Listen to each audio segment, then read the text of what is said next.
Hello, welcome to Ludo Lingo episode 7. Today, we have some new kind of trivia, and then we're going to go through the topic of the week, which is physical versus digital video games. And then, I got another video that I helped create, which is up on Hookie's channel, and we're going to watch it. It's a video on Skur Ritual. That is the plan for today. We're going to start off with the trivia, and basically, how this is going to work is there's two different things I've created. There are both new things. One of them is 3 truths and a lie. So there will be 4 options, A, B, C, and D. You will vote on which one you think is untrue. And then I have a list of things that vary from video game titles to things that are in video games that are like prominent words or names of things. And I'm going to read them using a heavily distorted voice changer, and you're going to have to try to read my lips to determine what it is that I'm saying. Hopefully the voice changer makes it so that you can't understand what I'm saying. That's the point of it. If you can easily tell what I'm saying, I'm going to do what I was originally going to do and mute the mic so that you can't hear me and you have to read my lips. Why? Because I've seen a couple YouTube shorts of people doing things where they are like yelling at each other with like noise canceling headphones on, trying to get each other to guess what the other person's saying, and it is very funny to me. So I want to try it. So let's begin. Let's close this. Let's close this. Let's make myself smaller because I'm not important. Let's roll this video. Give me a second. I'm going to have to pause it awkwardly. Whoop, let me roll that back. Okay, here we go. All right. Now, I believe I have the channel point thing still on. Lock in your guess. Yes? Yes. Is that active? Can somebody test it real quick? It's not very expensive. Okay, thank you. So you're going to use that to lock in.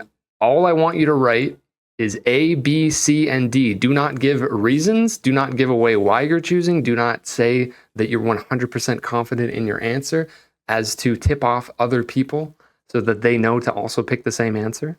Just pick an answer. And we will see what happens. Okay? Sounds good. Just write A, B, C, or D. You'll understand. First, what's going to pop up? The title of a video game is going to pop up at the top of the screen. Then there will be 4 things. One of them is a lie. After I read off all 4 of them, I would like for you to redeem, lock in your guess, and write A, B, C, or D. 1 letter. That's it. That's all you got to do. Pick which one you think is not true. 3 of them are true. 1 of them is not true. Pick the one that is not true. Okay? Okay.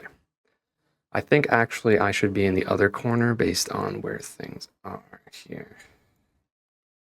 Which means I'm going to need to face the other way, which I already just fixed, and I'm going to fix it back in the other direction. Okay. I should be mostly out of the way here. 1 of the 4 letters. All right, here we go. Which is not true? Wait until I'm done, and you're not going to have very much time to vote. I'm not going to give people a lot of time. After I'm done reading all of them, you'll probably have like 10 seconds. All right, here we go. The game in question for the first one is Super Mario Galaxy. Here are the options. It has a 4.4 out of 5 user rating on Backlogged. It sold roughly 13 million copies on Wii. It allows you to play as Luigi, and it won the Game of the Year award in 2007 at what was then called the VGAs. So we now have the Game Awards. Before it was that, there was like an official Game Award, which was called the VGAs. We have an A, B, C, D. How did you guys just redeem A, B, C, D in order like that? That's crazy. That's impressive. All right. 5, 4, 3, 2, 1. Calling it right there. No more. No more. Let's find out what the answer is.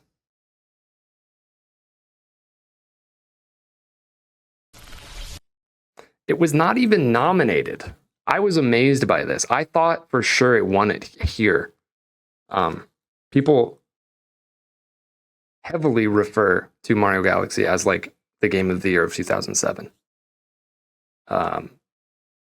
Fairly often. I mean, 2007 is an amazing year. There's a lot of really good games that came out in 2007, but I was very surprised. He was so specific, I thought it was a trick. Yeah, well, get used to that. Anyways. Okay, so that means that Chomps and Cav and Simply and Anna are correct. Chomps, Cav, Simply, Anna. 1, 1, 1, 1. Okay, you all got 1 point. What do you win? You get a point. We'll see what happens at the end. All right, next one. What will the next game be? I kind of don't even remember. Actually, I do.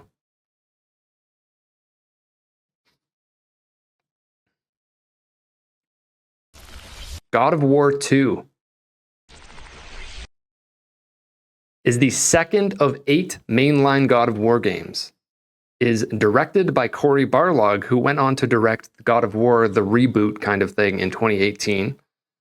It opens with the famous Poseidon boss fight, and it was released in 2007 exclusively for the PS2 after the PS3 was already out. Which one is untrue? A, B, C, or D? Which one is untrue? You must use lock in your guess to guess. A, B, C, or D. Must use lock in your guess to guess. You must use lock in your guess to guess. Just so that I have it all, because it organizes it in the queue. It's much easier to keep track of.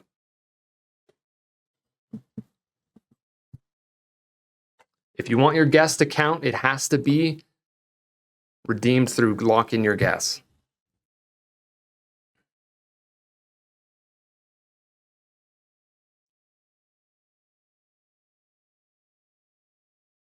Wait. Okay, go Ham, go. Redeem it. Redeem it. Redeem it.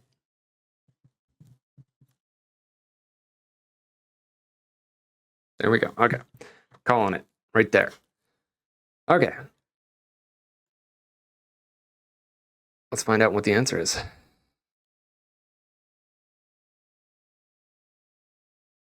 The false one is... Man, I let this go on for a long time. I hope I edited this properly. Okay. Actually, it is God of War 3 that opens with the Poseidon fight. Not 2. Big, epic fight on the side of a mountain. Or on the Titan, I think. Yeah. It's great. It's really good. How many are there? There's 5 of these. Yeah, Cory Barlog was the initial director on this second God of War. I guess there was it was like co-direction kind of. There are 8 mainline games. I count the PSP as mainline. You have God of War 1, 2, 3. You have Chains of Olympus and Ghosts of Sparta, which are the PSP ones, which are very much so canon and part of the main series. And then Ascension, which was like a prequel, still on PS3. So that's 6. And then you have God of War and God of War Ragnarok. I mean, they are all main games.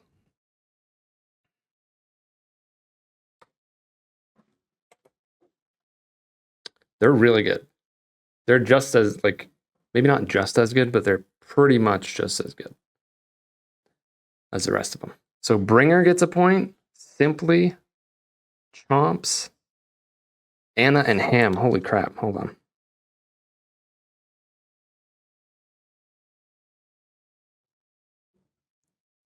Bringer, Ham, Anna, Simply, Chomps. Is that it? Yeah. Okay.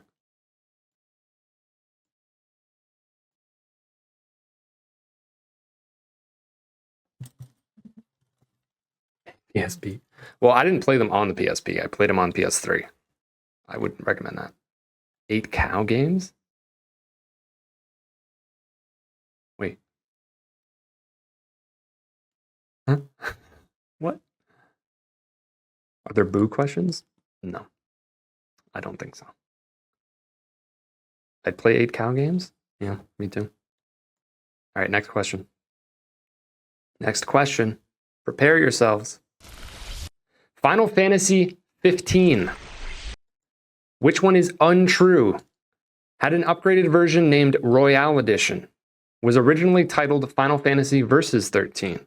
Was initially announced 10 years before it came out. And has sold over 10 million copies. Which one is untrue? Use the lock in your guess to guess. Final Fantasy 15. Use, thank you. Use lock in your guess to guess.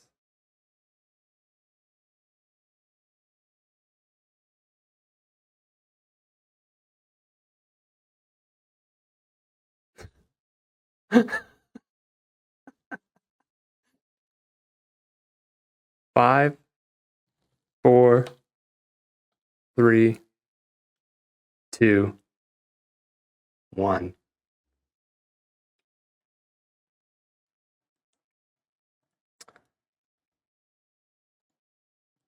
Let's wait until I've read through all of them before voting. Reminder. Actually, what I should do is write a thing in the chat when you can start voting and then stop. I'm going to do that. It's called Royal Edition, not Royale Edition.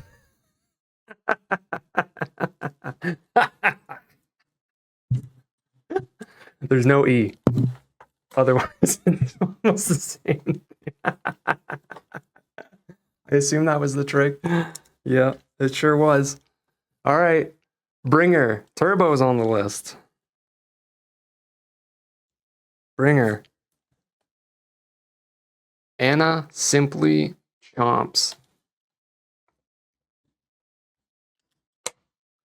It is. That's me. It was my typo. I did it on purpose. It's not a typo if I did it on purpose. I thought that'd be funny. Listen, I'm trying to be funny over here, okay? That's part of this. Okay. Thank you. Thank you. Okay, listen. I short formed it so that I didn't have to make the text smaller. Sushi Drew. That was question 3, I think. There's 2 more.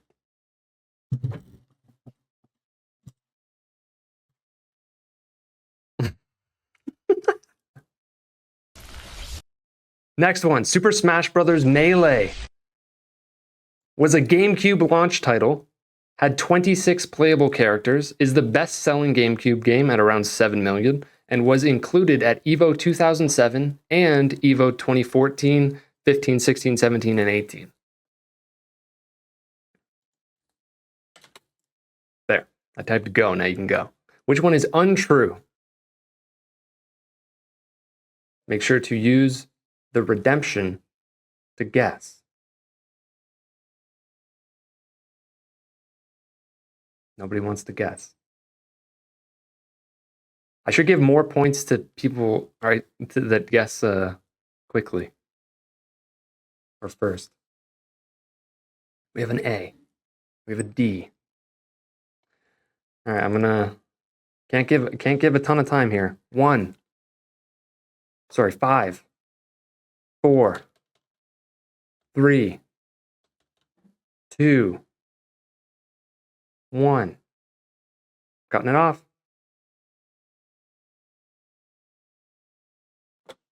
Ooh, that was close.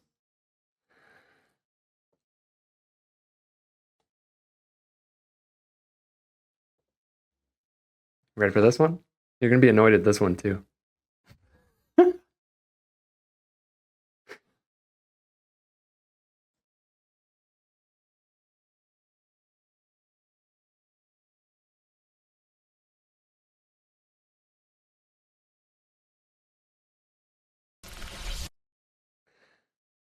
It was, I mean, it's kind of a launch title, but technically it did not release the day of the GameCube. It released 2 months later in Japan, and it released 2 weeks later than the GameCube in North America. So it was very close. But it was not a launch title, as in coming out on the same day. It is a launch window game. It is not a launch game. What do you mean you disagree? That's what the numbers say. That's what the dates say. All right, that's going to go to Turbo, Cav, Simply, and Anna.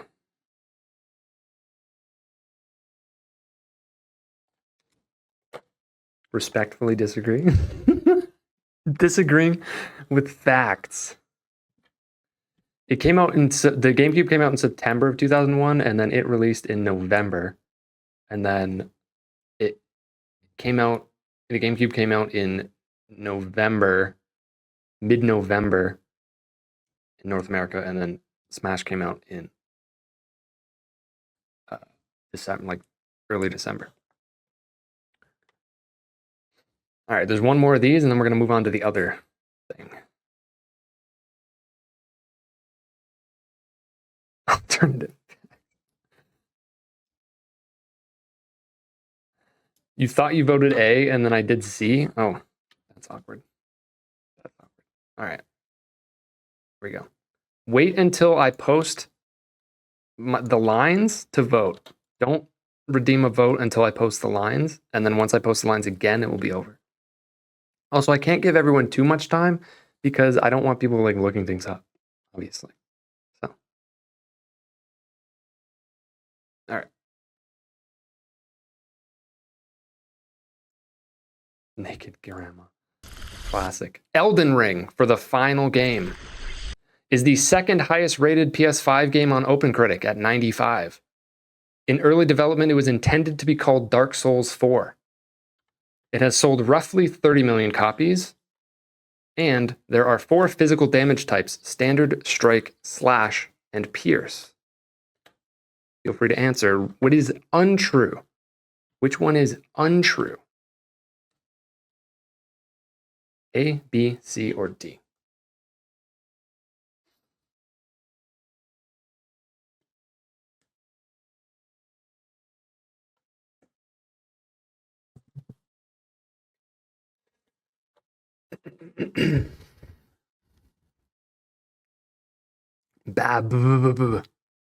Holy. Wow. Okay. Interesting.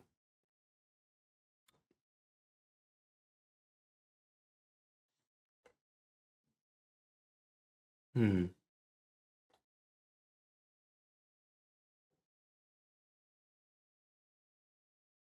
Yeah, that's going to be it. That's going to be it. Okay.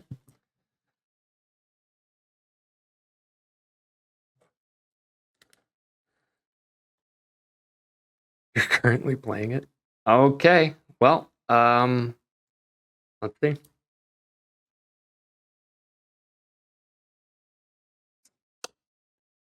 Which one is it? It is B. I just totally made it up. There is no like fact to fill in with. Turbo, Chomps, Simply, Cav.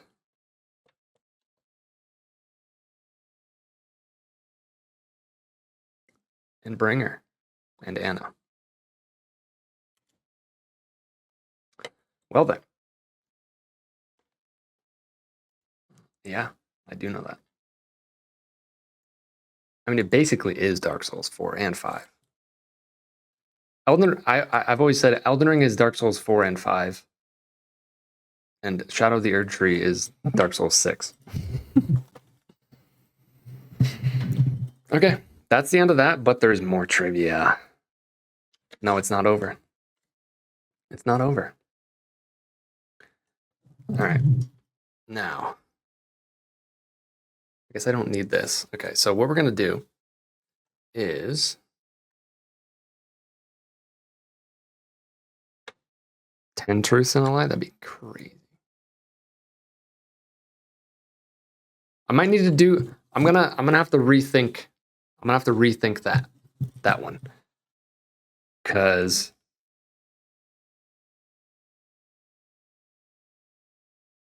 yeah, I might have to rethink that one. Okay, so here's what we're gonna do. I'm gonna get real big for everybody. Okay, here's what we're gonna do. Bigger? No, I can't get any bigger. I'm as big as I can be. Here's what we're gonna do.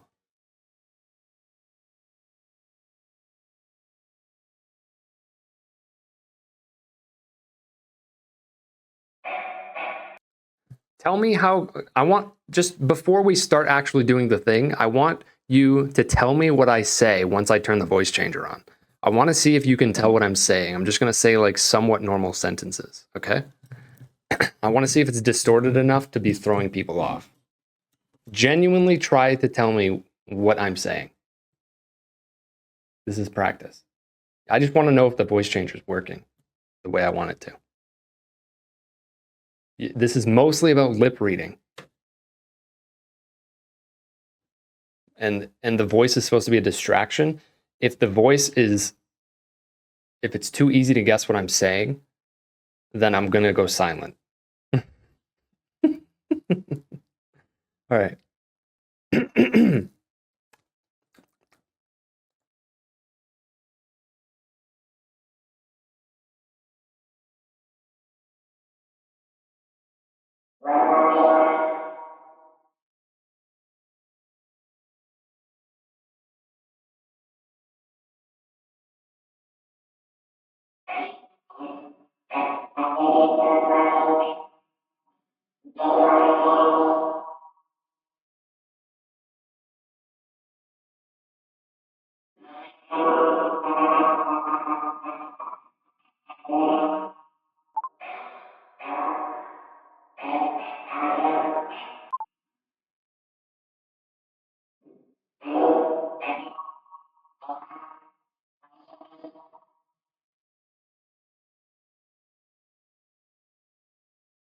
What a lovely horse.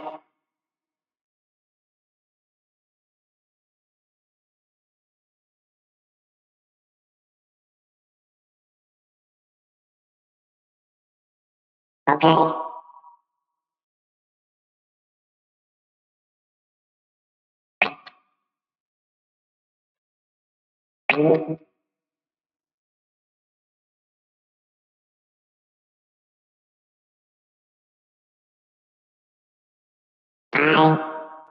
I am upset.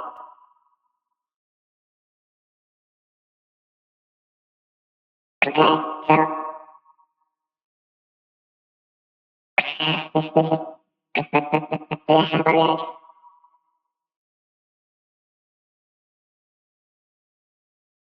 okay, now I'm gonna okay. I, I'll try it. I'm gonna try it. I'm gonna start reading these off. Okay. I'm going to read off these things. It can be, I will tell you beforehand what it is, kind of. So here's the first one. No, I'm not gonna I'm not gonna forget the voice changer. This is, and yeah, that's what I'm doing. What do I do?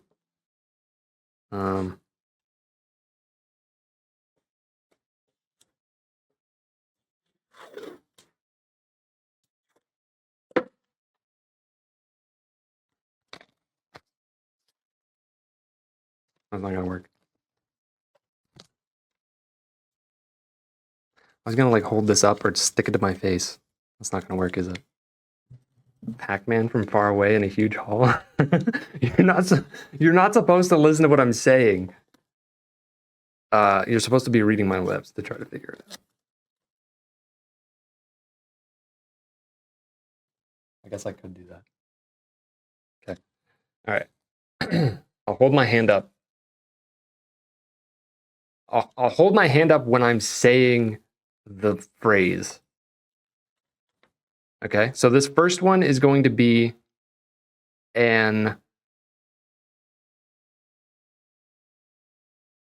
something that you can use in a video game. Something you can use in a video game is my broad clue here. What am I saying? Here we go.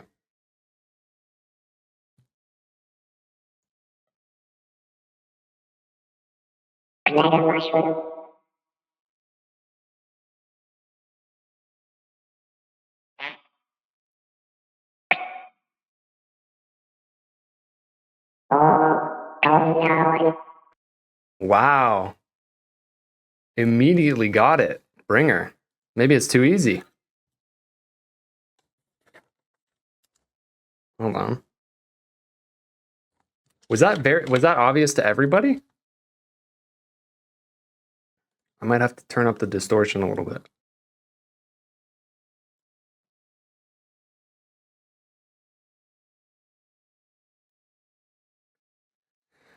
I can't do it in Spanish. The next one is a title of a video game.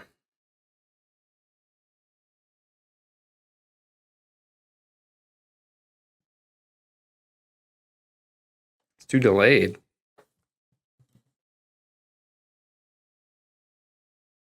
I mean, not really. I'm assuming it's going to be very hard to guess in a lot of these. So people should have a lot of time. And if you like, I was going to say it again, but he guessed it already. I was going to keep saying it. I expected that it was going to take minutes to guess one of these. So, here, we're going to move on to the second one. This is the title of a video game. And I think that what you can do is brainstorm in the chat by typing things that what you think you're hearing, even if it's wrong. Because then somebody might be like, oh, I'm piecing it together. All right.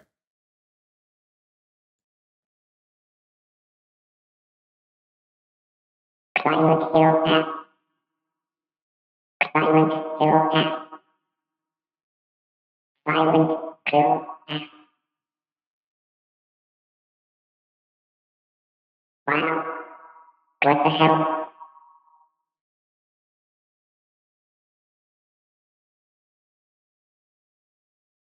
Bring her again. What? Okay. Dang.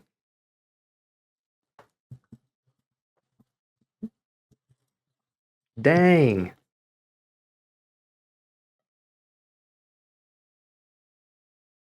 All right, here we go. Next one. This is another title of a video game. Title of a video game. What am I saying?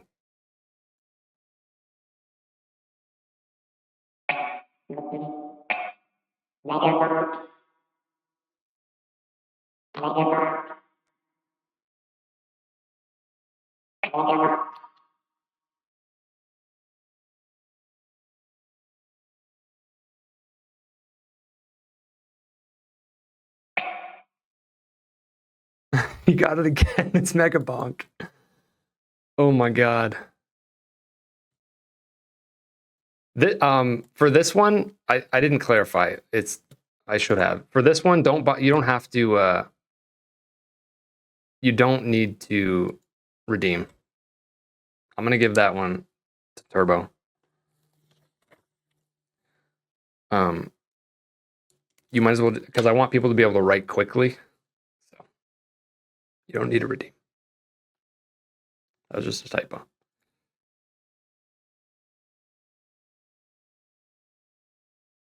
All right.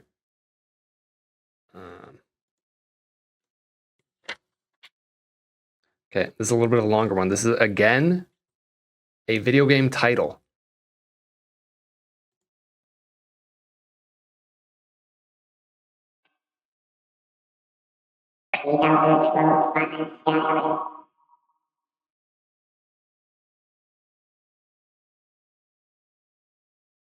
Elder Scrolls Skyrim.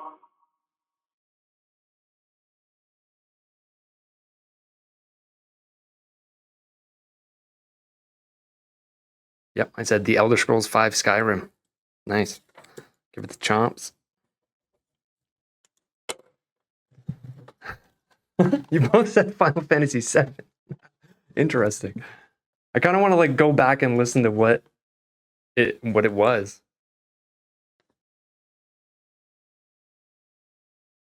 Hello, Dan. Welcome to some nonsense. What is next? All right. This is not a title of a video game. I'll be more specific if I need to. But to start with, as a broad clue, this is something that is part of a video game, but is not the title of the video game. It is something in a video game. It's very broad.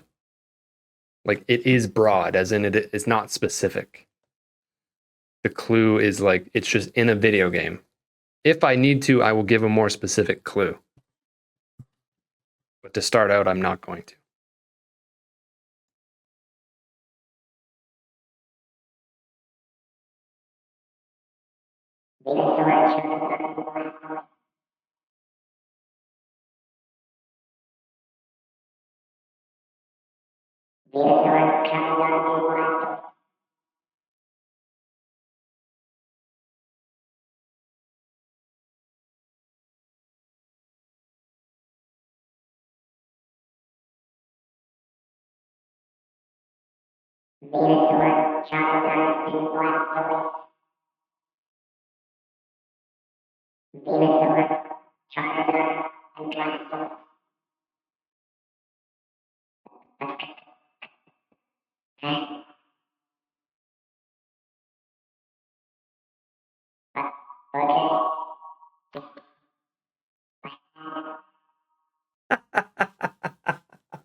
Wow.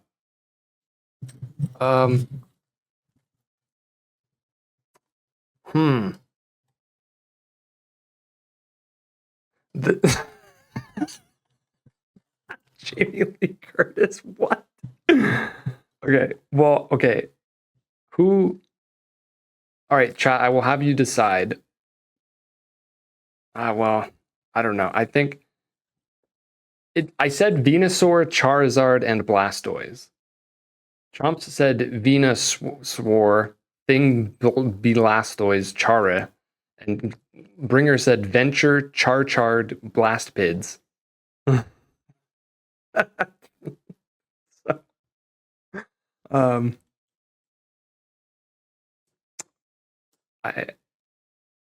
you know what? The spelling is too off on both accounts, or like yeah. You didn't need to do it perfectly, but I think it's a little too off. Yeah, I can't give a half banana. I'll note a half. Well, sorry, not banana. These are not all bananas. I will note a half point here on both of you. We'll see if another half point comes up later. If not, not happening. Do I get a banana for making you laugh? Not right now. Not right now. All right, what's next? Okay, this one's going to be interesting. This is a title of a video game again. Title of a video game. I'm going to need all the words. All the words.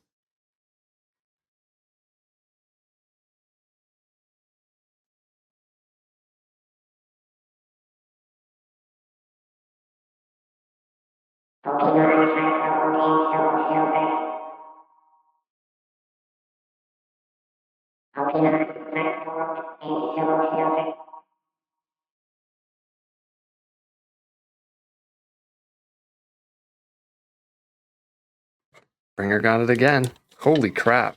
I don't know how you're doing that. I thought this was going to be like impossible. It's clearly not because he keeps getting them. The heck? I got to figure out a new way to do this one too. I was expecting these to, you did get Pokemon. I was expecting this to take like minutes every time. I thought it was going to be impossible. All right. Here's another one. Oh, I totally just didn't even do the one I said I was going to do. Whatever. Well, that was also a game title. I skipped one. Sorry. Here's another one. Game title.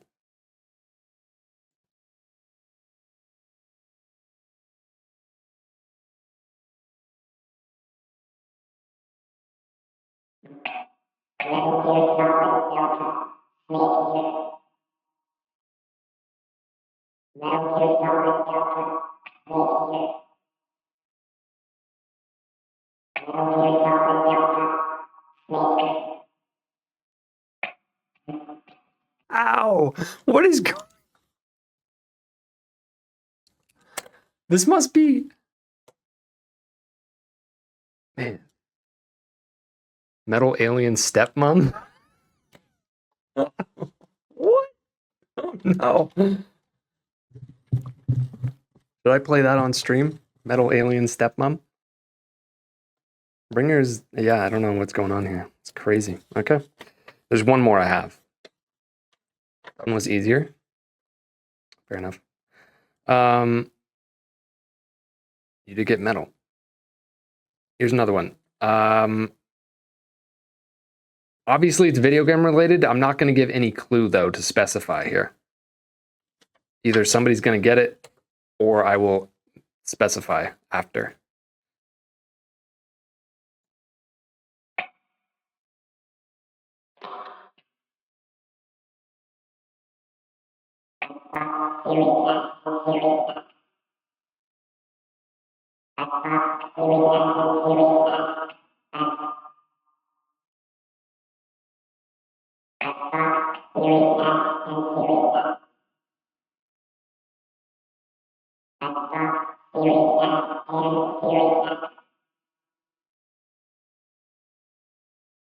There you go.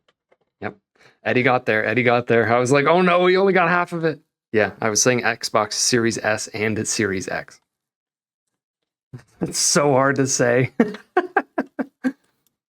Like on repeat, Xbox Series S and Series X. All right, Eddie, that's your first point. What's happening? We just finished trivia. There's a lot of it. So, what happened here? We've got. Hold on.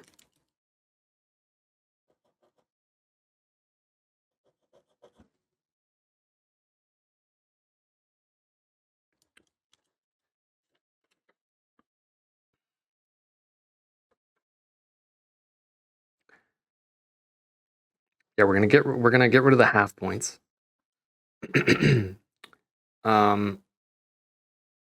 We have Bringer with 7, Chomps, Simply, and Anna with 5, Turbo with 4, Cab with 3, Ham and Eddie with 1.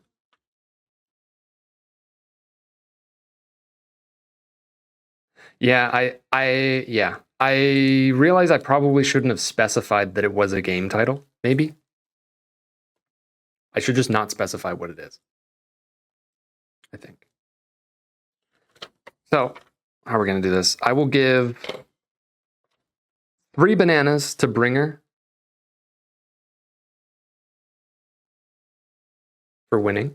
Congratulations. I can't pop the bananas up because I have everything disabled. Bringer. Do you not have any yet?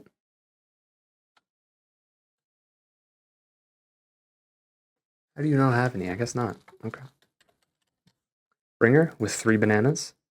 And Chomps, Simply, and Anna tied for second, 2 bananas each. Chomps, Simply, and Anna. Chomps, Simply, and oh, that's Anna's first. 2 bananas.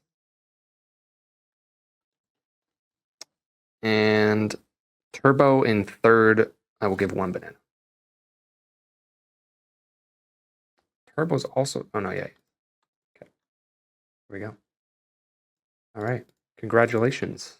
Congratulations. Question of the week, topic of the week is, do you prefer physical or digital games, and why? Of course, you always have to have the why. Convenience, pricing, game preservation, etc. There are many ways to take this topic. Feel free to respond however you want. The more detailed, the better. I like long answers. Topic recommended by Chomps. I also noticed actually over in here that a couple weeks ago, Mr. Clean also had already said this, and I forgot about that. So, Chomps and Mr. Clean. All right. Chomps wrote in and has a link. Am I going to have to read the link? We'll find out. I prefer digital for the convenience, but I don't like that they're often more expensive to download, and I'm missing out on the trade-in deals credit for physical games. Although I'm also worried about getting a damaged or broken product, but I guess the store would check that before reselling. Yeah. I mean, they're supposed to, yeah. People have had issues with that, but I feel like usually that's not a problem. Also, one sec, I'm gonna change my mic. I don't want the voice changer thing on anymore. Okay.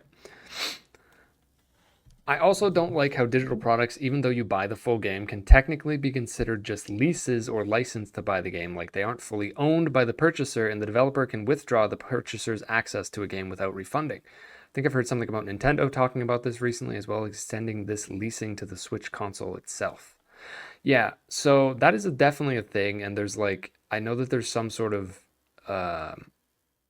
legal battle or situation going on in terms of trying to make it so that at the very least, you these companies need to specifically state that you are buying a license and not actually buying it to completely own it. And also, like you're kind of saying here, that's not even exclusive to digital games necessarily. There's also issues with that with buying physical games because like the game will like some depending on what the game is. There's games that will like check to make sure you're online. For instance, obviously that's more so with multiplayer games, but it's not exclusively a digital thing. There's like arguments to be made that there's instances where even if you're buying a physical game, it's the same situation where you're still like buying a license to play the game. But it's obviously more prevalent and more concerning when it comes to digital games because there's really no getting around it. Because that's pretty much how every company does it. I don't know. I honestly don't even know if there is any companies that, or there are any companies that let you outright fully purchase and straight up own something digitally. Like, I don't know if that's a thing. I assume that it's not. I don't, like, outside of video games, I have no idea. But within video games, I don't think that that's a thing. So that's just like a blanket over this entire argument that is seemingly unavoidable. I don't know if that's ever going to change or if it can. I really don't know. And a lot of people, like, the counter to that is like, well, who cares if I don't own it in like 80 years? I'm not going to be alive, I guess, is how a lot of people view it, I think. Did you want me to specifically look at this? You weren't listening? Well, I can't repeat all of it. Can't do that. Yeah, so it's part of the EULA.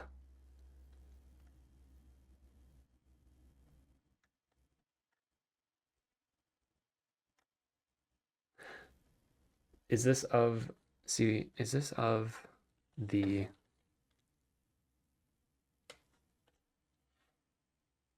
Switch itself, or is this about a game?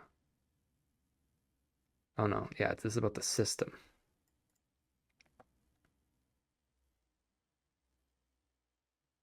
Yeah.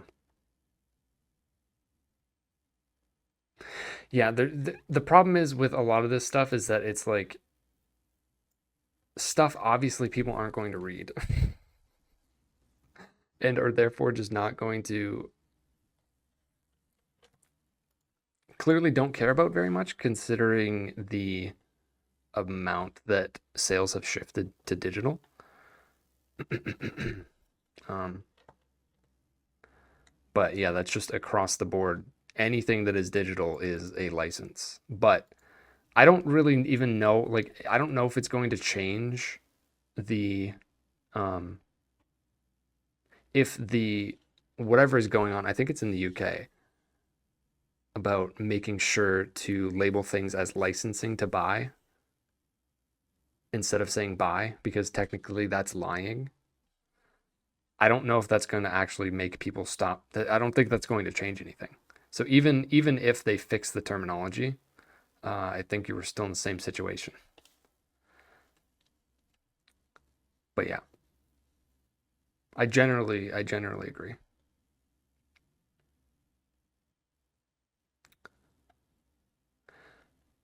Sven says, for me personally, I don't care much about physical games. With older games, it makes sense to keep them as the stores used to buy them are no longer in service. I just don't play games long enough for that to happen.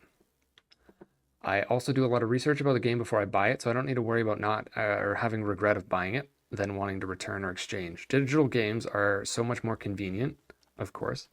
Everything is downloaded right into the console anyways. The physical disc acts as a key to play it. Not much is stored on game discs anymore, from my understanding. That totally varies. I don't know the exact details from game to game, but I know that that can heavily vary to the point where there's nothing on the disc or there is actually a lot on the disc. Obviously, it's over time it has continued to skew towards like having less and less actually on the disc, especially as games get bigger and bigger, because then you run into issues with like having multiple discs, which generally is tended to wanting to avoid that.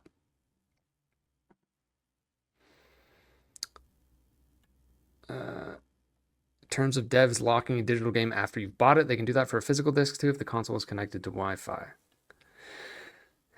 Again, yeah, I'm not 100% clear on the exact details of that. Again, that's not the same across the board. I would have to like really look into individual games and how true that is for each individual game, because I know that I've seen plenty of arguments about that and seen proof of like both sides of that. So it really depends.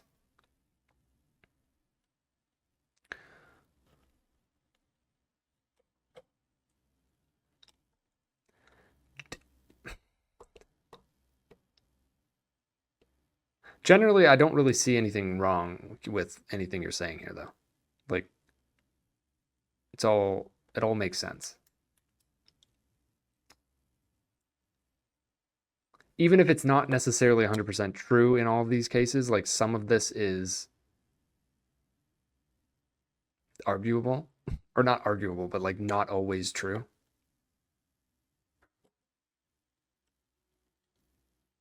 But it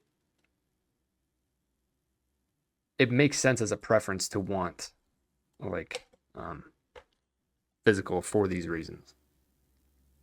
Or sorry, digital. King of Dorksire writes in, I prefer physical. There's something about touching the cartridge, like a new book smell. The sheer volume of the games is starting to pile up. For convenience, I've been purchasing more digital games. Mostly because the digital games tend to go on sale before the physical. Honestly, it's feeling like I'm paying more for the inconvenience of going and acquiring the physical over downloading the digital. And even then, I feel like I've played more from subscription services than full purchase. Modern games are weird though, with a lot of companies shifting away from putting the full complete game on a disc. It's feeling like the game card is just the key to download the game from the internet. Yeah, and obviously this is an issue with what they're doing on the Switch too. People freaking out about the game key cards. Um, I don't. The digital games going on sale before physical is not necessarily true. I feel like maybe it's kind of skewed more that way over time, but not. I wouldn't say it's faster. Usually, if there's like a significant discount, it's gonna be for both versions. So like way down the line, the thing is, so like within like 6 months to a year, if a game is getting discounted, then it's going to be the same discount, physical and digital, generally. Uh, but over time, you're generally going to see the deepest discount on um, digital, like eventually. Digital games go on like deeper discount eventually, but like for the normal sales that occur over the first few years of a game being out, generally, it's going to be similar. And that obviously only goes for the ones that are there are physical versions, which again only counts for the ones that are actually official, like first party, or not first party, but like not ones that are being made through a third party, like limited run games and stuff. Obviously, those are always going to be more expensive physical because they're like special cases. So it's a little different.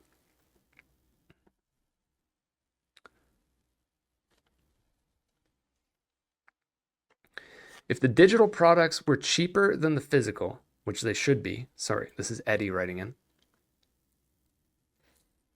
If the digital products were cheaper than the physical, which they should be, I'd be happier with buying digital games. I got the digital PS5, and part of the reason I don't use it is because I have to pay oftentimes full price for a PS5 game digitally when I could get it pre owned or could buy it physically and sell it once I'm done with the game. PlayStation is losing money for me because of this. Sven mentioned he doesn't regret games that he buys, but I oftentimes do, and I'm very selective of what I buy because of that and miss out on games because of this hesitation. When if I could buy the physical game, I would try it out and sell it if I don't like it, and I'm not out much. Okay. Yeah. See, I'm so far of everything that has been said, this is the most in line with how I feel about this. Um,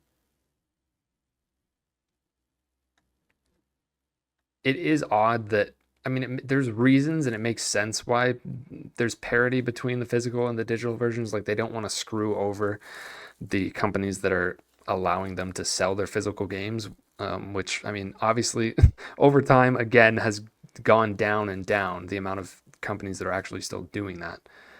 Um, but for the ones that are, you don't want to undercut them and try to drive people to your own digital storefront and try to like make them not buy physical by giving them a cheaper version, because then you're just screwing over the people that are helping you sell your game, so they can't really do that.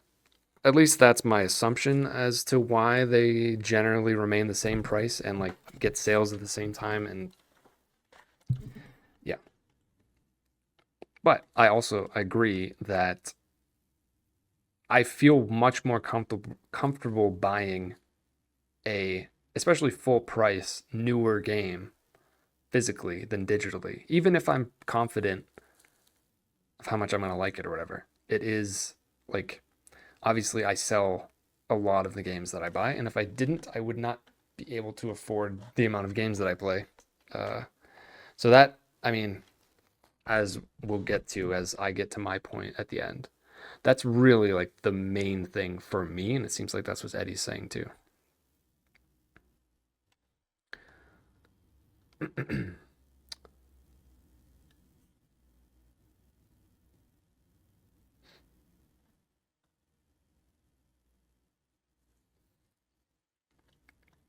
I need to go back here. There's a lot happening.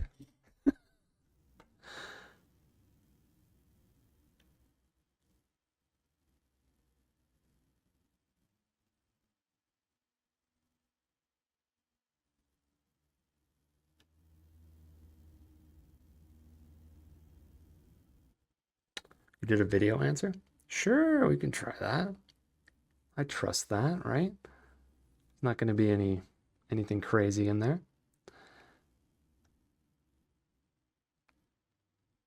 Yeah, you're just not wrong. I don't think there was nothing wrong with it, Chops. It made sense.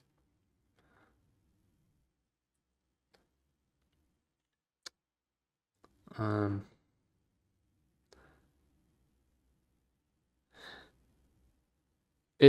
I mean, all the companies have had various degrees, like involvement in this in negative ways. Nobody is doing any of this perfectly, for sure.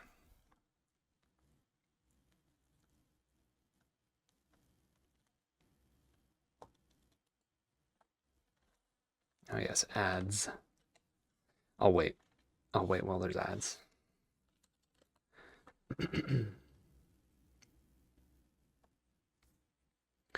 Bringer was talking about people when I mentioned the game key cards for the Switch 2.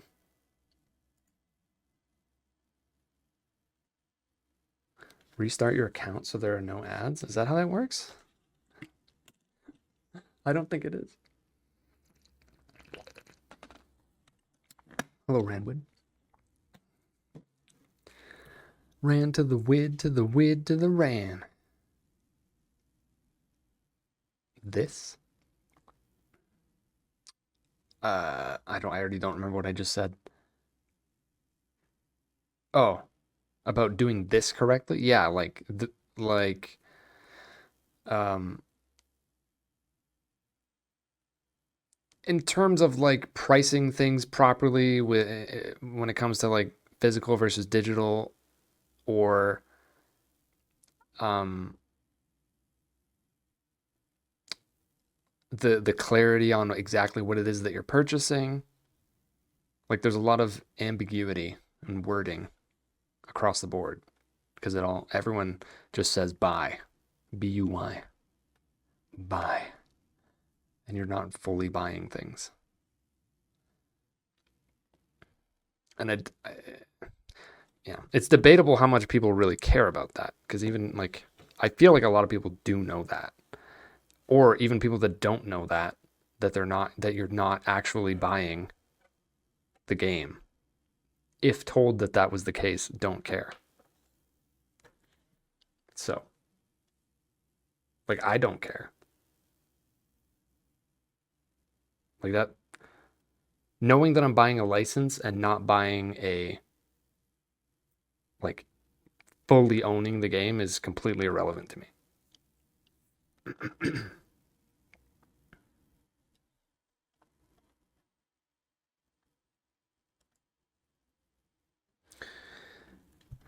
move on. There's no subreddit. No.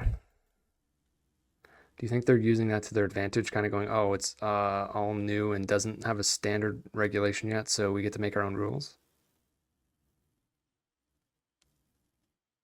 Well, yeah, they're sure, yeah, they're doing it until they get told that they can't. I think that would make sense.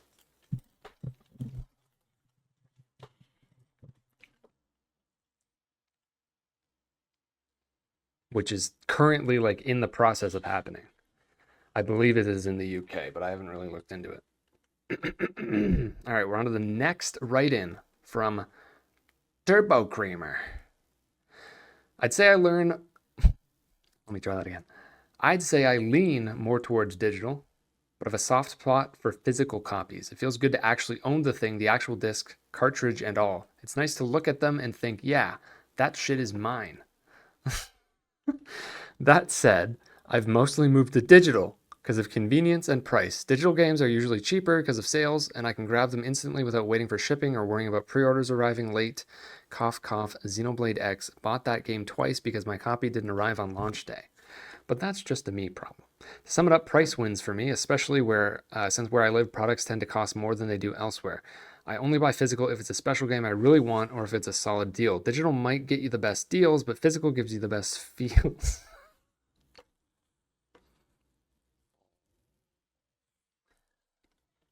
That's a banana. That's a banana. Again, I can't redeem it, but I gotta give that to you. Bonus. It is worrying what the future of physical media will hold, but I'm sure it won't die completely. There's things to it that digital just cannot replicate. Fair enough. Fair enough. Fair enough. Let me get back to that one sec. Ranwood and Anna from earlier, the 10 stream streak. I saw it, but I didn't do anything about it. Anna gets a banana. And Ranwood gets a banana. One banana. What am I reading? Oh, I didn't scroll down enough. True. Whoopsies. I was on turbos. There was even a face here after this one. That was good. It really added to it. I agree with all of this, really.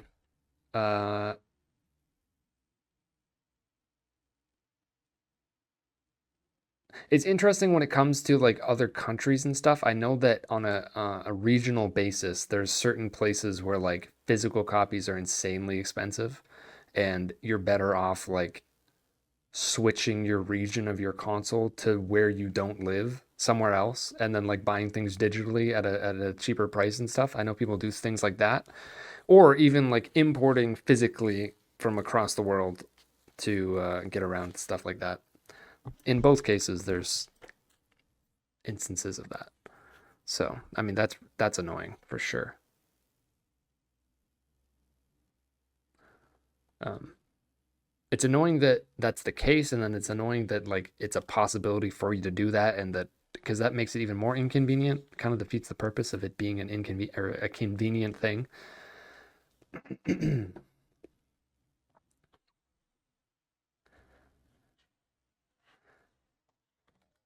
So,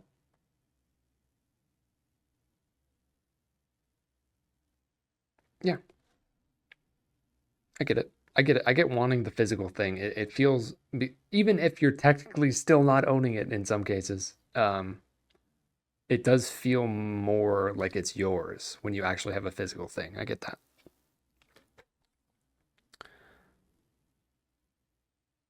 Mr. Clean says, I prefer digital copies myself, although I don't mind physical copies either. The reason why I like digital copies is for convenience. Saves you the hassle of going out to the store to grab it, but sucks the fun out of going into a game store. There's also the fact some digital copies are on sale versus in store where they are full price.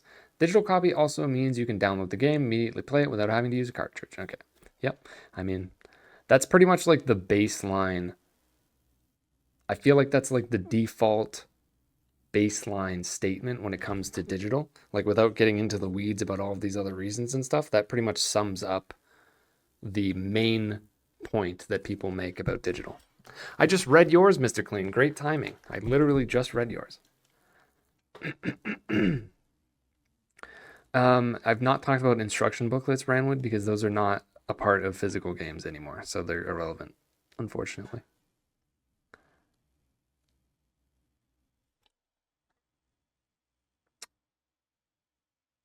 Yeah, makes sense. Again, in some cases, I agree that digital can be on sale and game and then are not on sale physically, but like the opposite is also true, especially when it comes down to like games far into the future. But like I said before, for the most part, when you're talking about the first like 6 months to a year or so, or like first couple years of like regular sales, it's going to be the same, usually physical and digital, in my experience, for games that have physical versions. Like they usually don't pick one over the other. Again, until it's like way late into the life cycle of a game, then happens more often, where it's like you're just going to have random digital sales that are not, because they're not even paying attention to the physical copies anymore. But the opposite happens too, when there's like clearances and stuff, which obviously don't happen digitally. And there's also instances I remember, like remember Target used to do it, where it would be like buy two get one free, and that would obviously only be a physical thing. I did that a bunch. I don't know how frequently that happens anymore though. Probably not ever.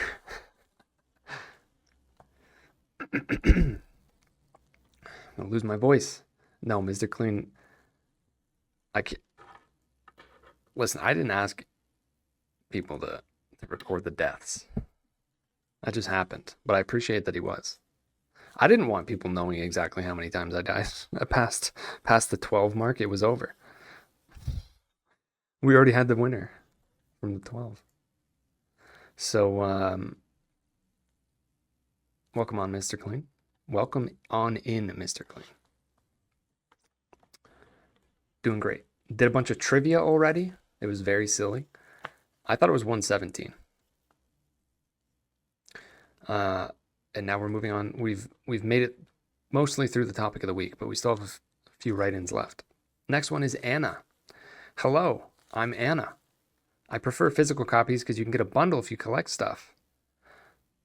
Posters, keychains, steel box. True. Yeah, like different like special editions and stuff, or pre-order bonuses. You can sell the games to other people, and having digital means you have to sell your account if you're not going to use it anymore. Right. I mean, technically that is possible, yeah. It's quite the extra step. Also, if you want to lend a game to someone, you can only do that with a physical copy. And nostalgia through the years, and you don't have to deal with passwords and stuff. True. The price should be cheaper if it's digital, because companies don't spend money on distribution, taxes, and shops that increase price, so they can win money too. And it's clearly not cheaper than getting a physical copy. Yeah, we were kind of talking about that before, where it seems logical, obviously, that it should be cheaper for digital, but it doesn't make sense for them to do that, because they would be screwing over the people that are selling things physically for them. So yeah, they just don't want to do that. Also, you know what's going to happen in that case. Like, for the most part, it wouldn't be that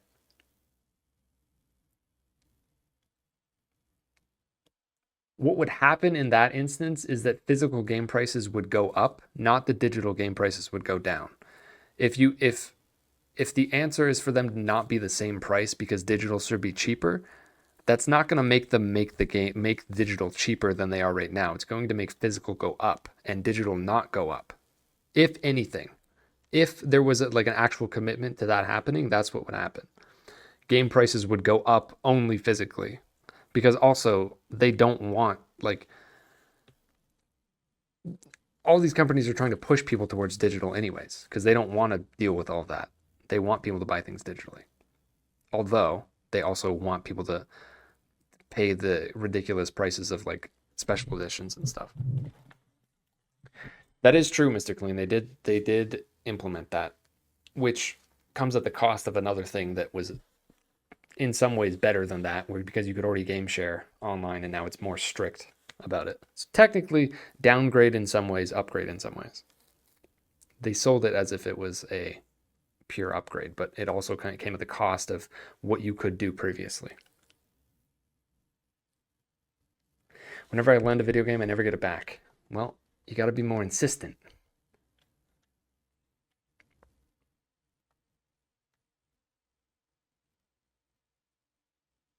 Yeah, it was 117. That's what I thought.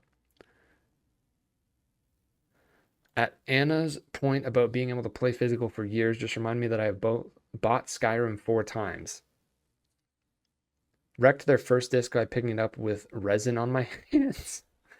Couldn't find when I moved back from England for the second one. He wanted to play it through 3, the Legendary Edition, 4 digital copy for Switch, so I could play when I visited my grandparents.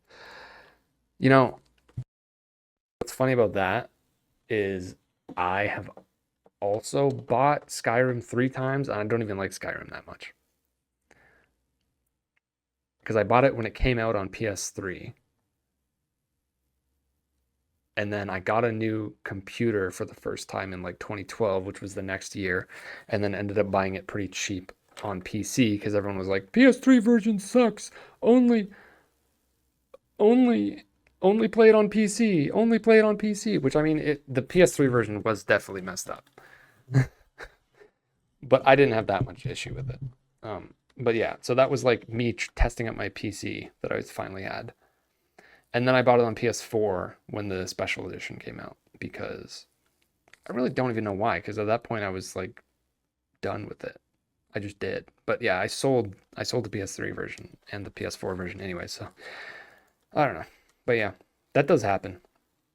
Buying things multiple times. Four is a lot. Four is a lot.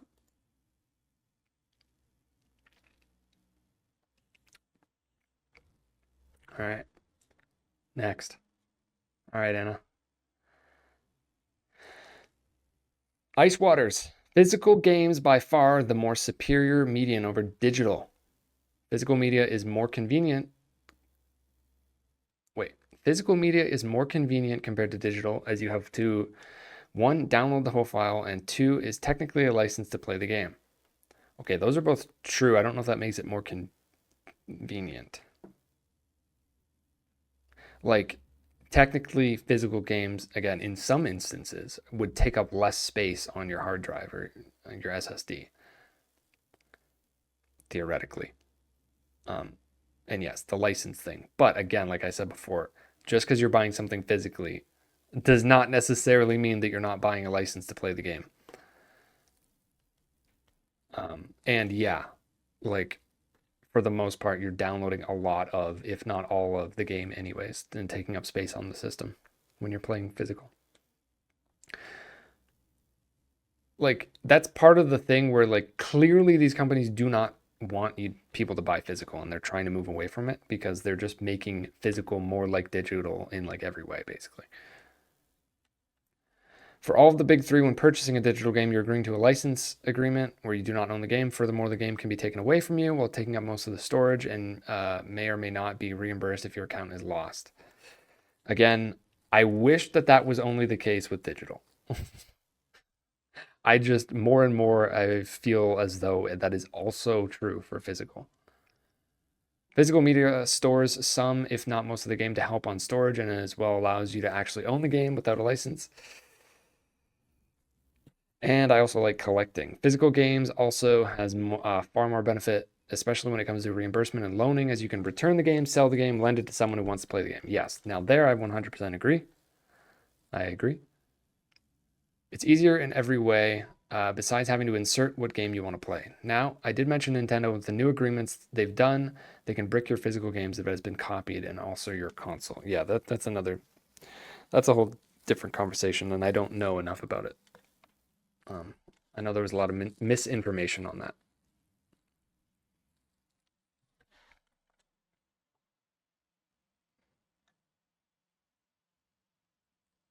You bought Minecraft 7 times. Wow.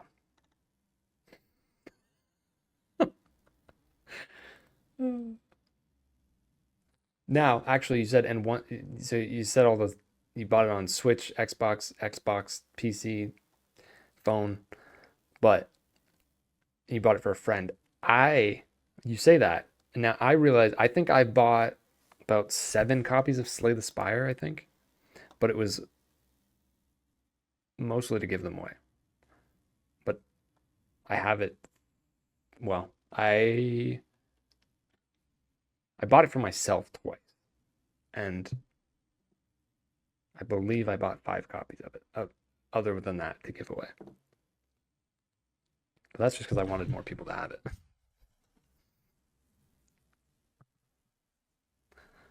It's not exactly the same thing. Eventually, all physical will be the collector's editions, but it won't matter anyways, since none of the data will be on the discs and card. One point that I think was overlooked is that you can archive digital games to save on storage space for the console. Like, mm, you mean like uninstalling it but still having it? Yeah. Also, all the different consoles deal with that a little bit differently, but I think if you're just saying like that's still inconvenient. Like people find annoyance with that even because you have to uninstall and install every time you want to play it. Yeah, that's basically the same, if not more inconvenient than putting in and out a disc or a cartridge. Like I think that is true, but I don't think that there's any convenience in that.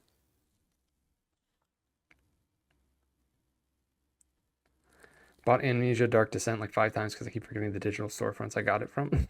What? But how? Okay. If you know that, then why would. Interesting. Very interesting. It's me with Sea of Stars. I keep buying it for people. Good. As it should be. All right. On to Bringer's answer. I'm mostly in the middle on the whole physical or digital argument. I like being able to have a physical game for when I have it on the shelf or something, when I'm not playing it, being able to see it and have memories of when I played that game.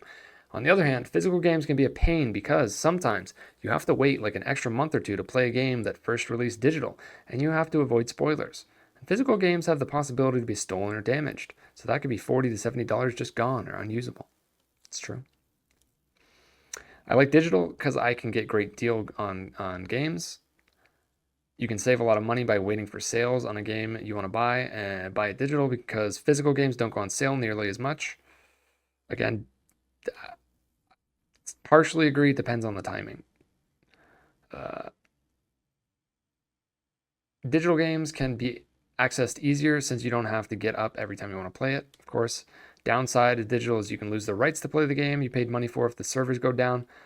Right, but for the most part, that if that happens to a game, you're probably that's going to happen to your physical version because it's like, except for in rare instances, there's very few games that have like single player functionality. I don't even know. I can't even think of an example of a single player game that has a physical version that is playable, whereas a digital version of it is not. It's going to be a multiplayer thing almost all the time. And in that sense, it's not going to work either way because nobody else, the servers aren't up, right? Like I know there's a big stink about like the crew, I guess. This is that is starting to go in a little bit of a different direction in terms of the whole like stop killing games initiative and stuff, which is related to this topic, obviously, but I think that is a much different. That is a different topic.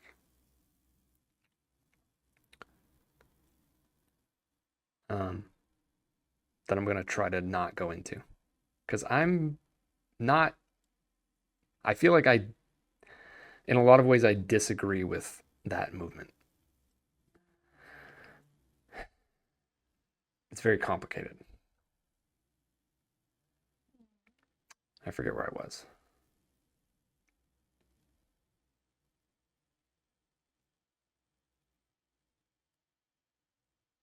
Servers go down. And another downside is digital games require space for you to download. If you don't have a lot of storage space, you'll have to keep downloading the game to make room for new ones. Right. Correct. Install, uninstall, blah, blah, blah. Over and over again. Yeah, if you have bad internet, yeah, that could be a big issue for sure and make it even more inconvenient.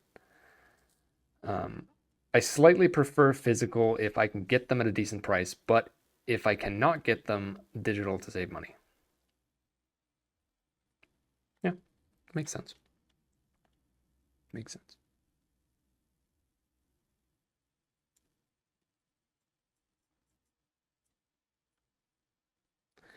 Simply says, oh, there's the video. Oh, I can't even scroll down to the video. I'm gonna have to move the I'll get there. Simply says, I personally prefer physical copies. I fear I'll forget my Nintendo account password along it one day and I'll lose all my games. Okay. I mean, I've never really thought of that. I feel like there has to be, I feel like that's incredibly unlikely to happen. Like there would have to be ways for you to contact whatever like Nintendo, for instance, and be able to get your account back. I've heard like a couple stories about that being the case, but I feel like that's incredibly unlikely. I like being able to see and touch what I own. Valid. Valid.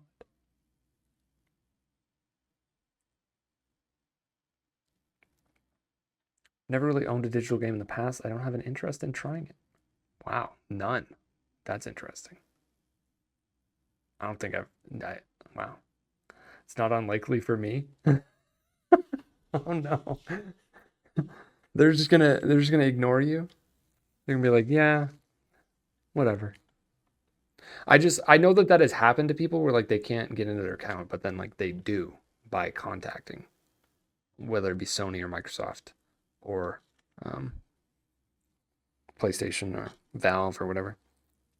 Like they want to salvage you as a customer. They don't want to like write you off. So just for your own like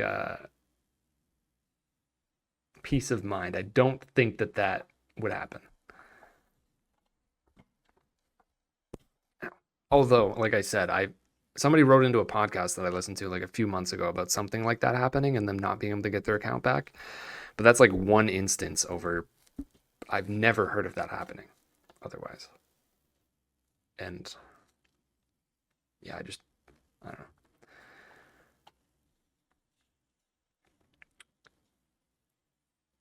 Cav says, I 100% prefer physical games. I'm a collector at heart and I need to have them on my shelf. Games in general tend to lose value, but then become retro and get that value back. So that's another plus if you want to sell them. That's true. It's true. Sometimes. Definitely depends on the game and how like many copies of it there are and how relevant it is. There's some games that are worth nothing now that used to be, but it definitely goes the other way in a lot of, especially for games that are now older games. I just don't know if that's going to happen necessarily with like more modern games of the past 10 years or so. I don't know. It seems different, but we'll see. I also find they look cool on the shelf. I don't resell my games, at least I haven't so far. They do look cool, yeah. I agree. Find it a shame that some games are much cheaper digital. For example, I saw Hades for around $8, I think, last week, and the physical version's around 50. Right. See, that's what I was referring to earlier, where that's not, I don't think that is an official like release of the physical. That was an after or like a third party, whether it be limited run or oh god, I don't remember the names of the other companies that do it, but like some, especially for indie developers, there are some companies that will take on physical copies of games that were originally intended to just be digital. So it's like going to be a lot more expensive because they're printing very few copies, or I think what happens is that they usually will like print a certain amount based on like pre-orders and stuff. It's not necessarily even that they're printing like a huge number. So for something like that, it's definitely there's going to be much more of a difference. It doesn't necessarily translate to most games that have normal physical copies out the gate.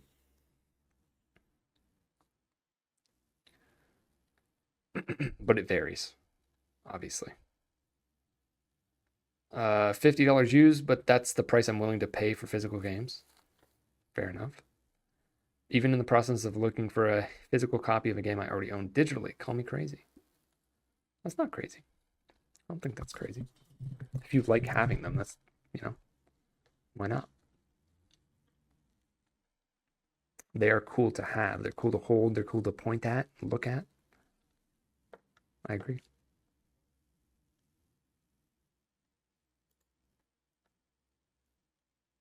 Ooh, you played Sims on PC. Maybe I have had a digital game. Ooh. Ooh, caught in a lie. Just kidding. But you did say I've never really owned a digital game, which, like we were just talking about, is true. It's a license. uh,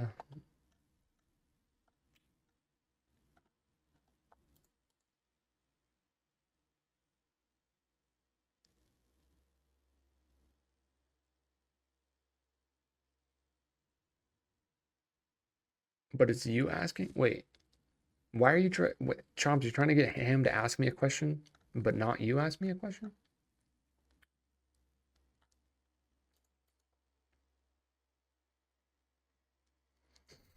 What? All right, hold on. We got to write in from Ham. I got to change the my screen's all messed up. It's not at the right spot. And then we have a video from Mr. Super Dan. I don't know. I don't know. What if there's a wiener? Should I trust him? Ham says, I preferred digital for decades, but now I'm starting to regret that everything's moving that direction because games can sometimes get unwelcome updates or disappear altogether. Case in point, did you all know that I made a game that was sold on Xbox 360 through their indie games program? Well, it's gone now. Also, it only made me $60 over its lifetime, but still, I did not know that. Okay. Wow. Yeah, that's... Wait, it's gone? Okay. I mean, I know that happens, I guess, but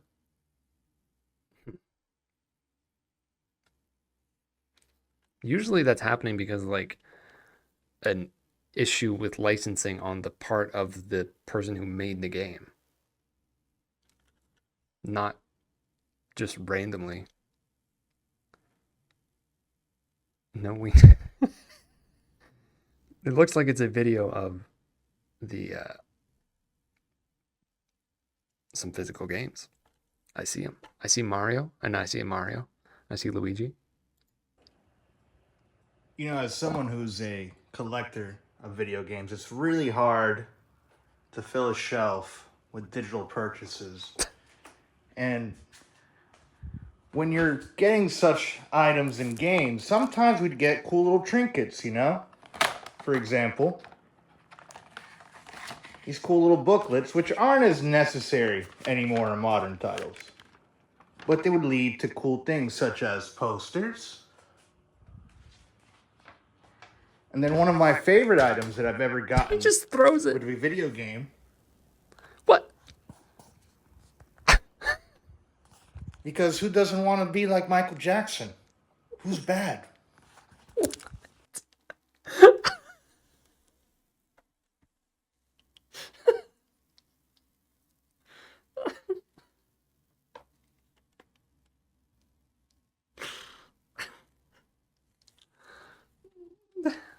Oh. Oh man. I was not ready for that. Oh.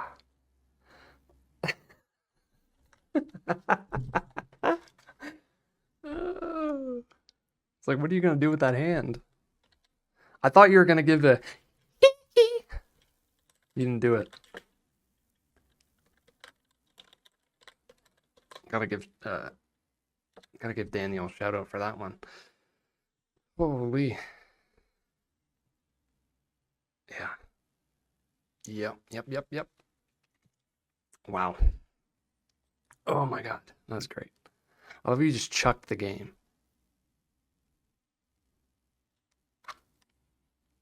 A voice message? What? I agree. Oh man.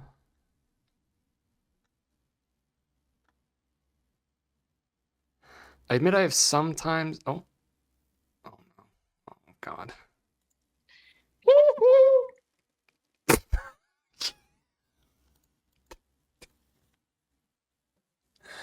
Alright, I gotta get this off the screen. Um, his book lists were great. Proceeds to throw it across the room. I know, he just totally undercut his entire argument. That was crazy. Oh.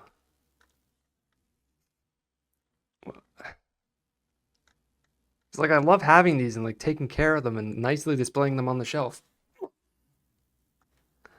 I admit I have sometimes thought about getting a game digitally on PC for better graphics. I did that with Hogwarts Legacy. I didn't feel like it was very Nintendo-y game either. Yeah. Fair. Yeah, that makes sense. That definitely would not have ran well on the Switch 1. I don't know about the Switch 2 though. All right. So now it comes to my answer for this question, I guess. Which I don't know. I didn't really think about it. I'm just gonna wing it.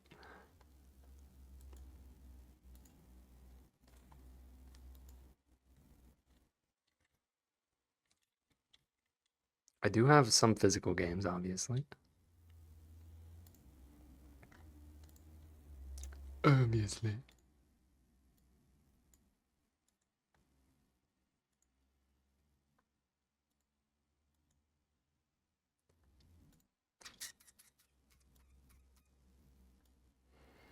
Beep, beep, beep, beep, beep, beep, beep, beep, beep. Topic of the week. Boom, boom, boom, boom, boom, boom, boom, boom. Boom, boom, boom, boom, boom, boom, boom, boom. Boom, boom, boom, boom, boom, boom, boom, boom. Ah. All right. So, actually, I might need to do the classic. Ruin the audio real quick because I'm gonna move around.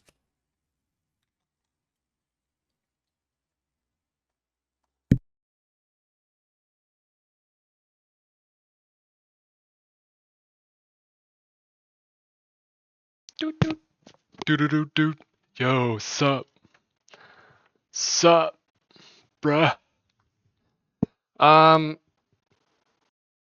So I personally prefer physical.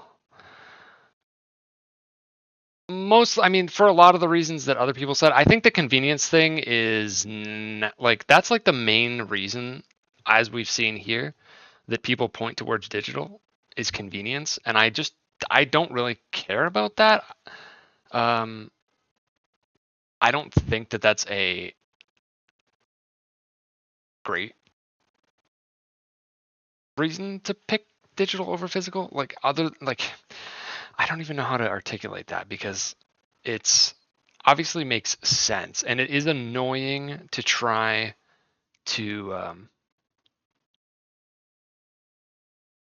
procuring a physical copy a lot of the time, and worrying about getting them on time, or uh, being able to get it at all in some cases, depending on how plentiful it is. Sometimes you can't just walk into a store; you have to have it pre-ordered. And generally, you kind of I'm against pre-ordering games generally, with rare exception of certain games that I'm like very certain about because of the pedigree of the studio. But even so, it's probably something you generally don't want to do. I don't recommend it. I've done it less and less over time. It's better to find out how the game is once it's out before you do something like that. Um, so don't recommend pre-ordering games just in general. But that's more of an issue, and that does lead to that makes it more valid, the convenience argument, because in that case sometimes you're not going to be able to go out and buy the game if you don't pre-order it physically, or if like we're talking about the special editions and stuff, if you're interested in that kind of thing, obviously you have to pre-order, which is kind of like a trap. So yeah, but outside of that, I mean, like I've said a million times, the main reason that I care about physical more is because I like to play a lot of games, and I would not even remotely be able to afford the amount of games that I play if I was not selling them as I was buying them. It would just not be possible. I would love for that to be the case, but I am not at that point that I can just do that. So the options are buy less games or buy and sell games. Um, so that only really works with physical. Now, the thing is, I also buy plenty of digital games. Obviously, there's lots of games that are only digital, or in the case of like what Cav was talking about, they're primarily digital, but then like have an afterthought physical version by like a different company, and those are going to be more expensive anyway, so that doesn't really solve the problem. And also, it's harder to resell games that are more like niche, uh, because there's going to be way less of a market for people in your area that actually want to buy it off of you. It's very easy, for example, to resell Nintendo games because they don't go on sale anyways, so I can buy them and sell them for almost as much as I bought them for in the first place. For example, like 0% chance that I would have bought this game if I didn't know that when I was done with it, I was going to sell it.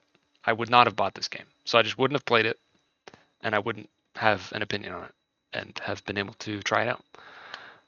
So if this didn't exist, I would not have played this game. But that obviously is just like something that's very specific to me, and because I like to play so many different games, and I don't like. It's weird because I like having a lot of my older games, obviously. Like I have no intention of wanting to sell like my GameCube games or my N64 games. I wish I had my NES and SNES games, but I believe somebody like stole them from me because they are gone. I don't have them. I believe those were lent out and not returned when I was very young and was not in control of that situation. So I don't have those. I don't even have those systems either. I don't have the PS1 either. I don't know where that is. So that's frustrating. But yeah. So I like having stuff. Now it just matters much less to me, but I would keep more games again if they're obviously games are very expensive.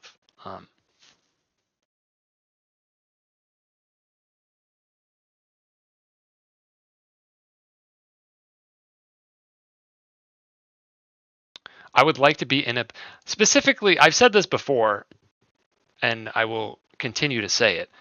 One of the things that I want most, or one of the reasons that like I how do I word this?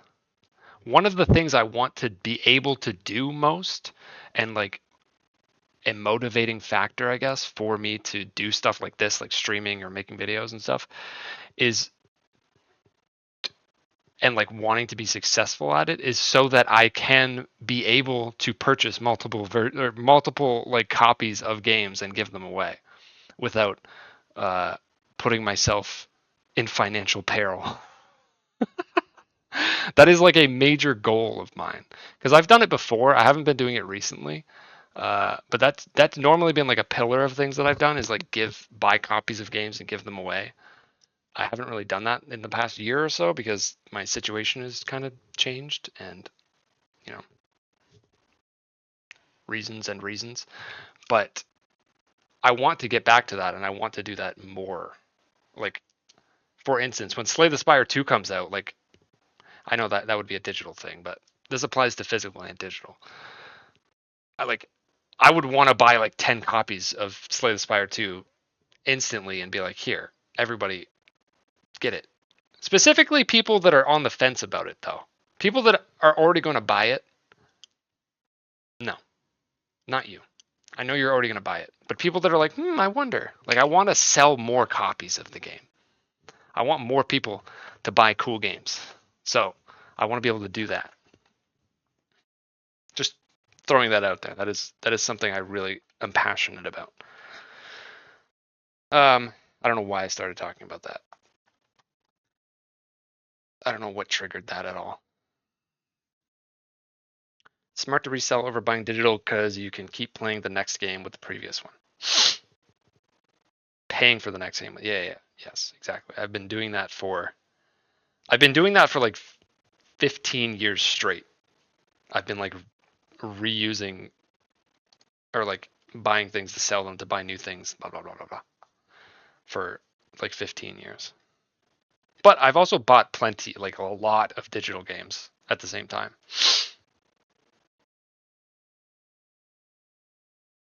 What about talk to pot plant because isn't involved. Digital increases access to games for people. Health, disability reasons preventing them from getting to a physical store. Sure. I don't have a problem with the two things coexisting. Like I don't think that digital games should just like not exist or something. Or that there are people that would prefer it or have to use it for those reasons. I think for people not being able to get to a physical store, though, you could order physical games to be delivered to you, right? That wouldn't like stop that. Being if you're in a remote place, I guess. I mean, I guess there could be instances where like you're completely unable. I don't know how rare of a situation that would be, but yeah, just buy digital then. Like I'm not being like don't buy things digitally. I think that both are um, valid.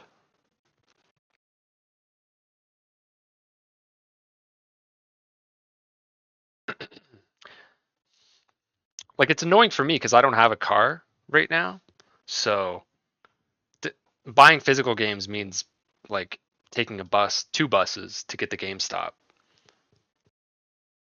First of all, I have to do that ahead of time to like trade a game in to pre-order it. For a couple games, I've done that recently. Like Kirby Air Riders, I have it pre-ordered, and I did with like the Switch 2 itself and Donkey Kong.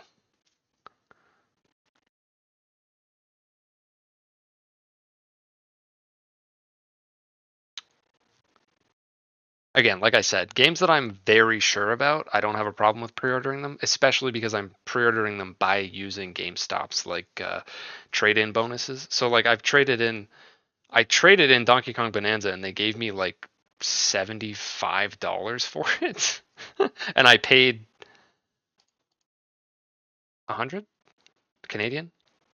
So, yeah. Yeah. That's what I'm saying. That's what I'm saying. It doesn't make any sense to buy games digitally right now. Like financially. No, they've the past like first of all, this has been a long time that they've done that. Uh I've been trading like sometimes I sell things on Kijiji or like Marketplace, but recently I've been just trading into GameStop because they constantly have a like 50% trade-in bonus or 60%. And for games that don't really lose their value, like Nintendo games, they trade in for very high amounts. Like of a baseline of like 45, and then it gets bumped up to like 60, 70.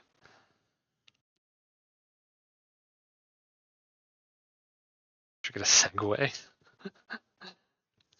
Move closer. Yeah, that's not worth it. Don't use my PS5 because I have to buy digital. Just buy the Eddie. Just buy the attachment. Or wait, does the first Slim not have the ability to attach the attachment for the disk drive? Was that added afterwards? I forget. I know you can now, but I think that was a revision. Points program? No, I guess they're doing that in a year. They gave like a year notice about a new points program. Anyways, I am distracted. I'm distracted. I'd love to play PSVR games, but they're. I could give you like 4 reasons why I haven't, but I don't want to get more distracted. Ham said, I went into a store a couple months ago looking for a used copy of a game, and they were like, it cost this much. And I go, I can get the digital for less, though. They shrugged. It's only when I was going back home that I realized it costs so much because the physical one is out of production, making it more valuable. Right? Yeah, that's another factor.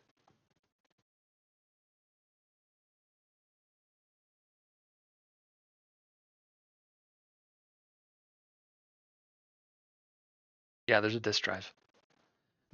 There's a disk drive separately, but I don't think you can do it with the first digital PS5s because they did a revision of it.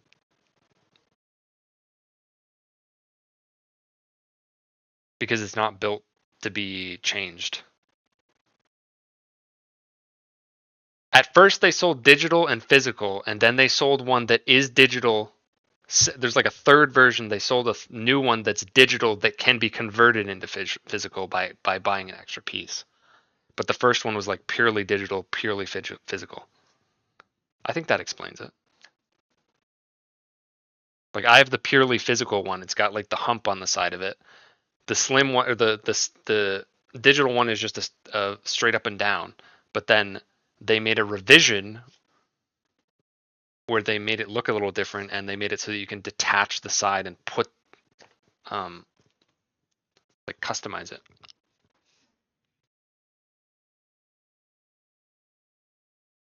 Vice fan of PSVR. He's American, he won't do his research. Since I switched to full-time PC, I haven't been able to buy physical. I do have a copy of GTA 5 for the PC, which is physical, and I had like 6 discs. 6 discs? Once I installed it once, it was just always available to download. I mean, you could, Eddie. You're probably better off trying to sell it personally for a PlayStation, or for like a hardware. I don't know. You'd probably make more by selling it to somebody individually. Well, I was gonna show some of my physical stuff. I don't know if people want to see it. I've already shown it before. Kind of hard to do with this camera because I can't really move the camera.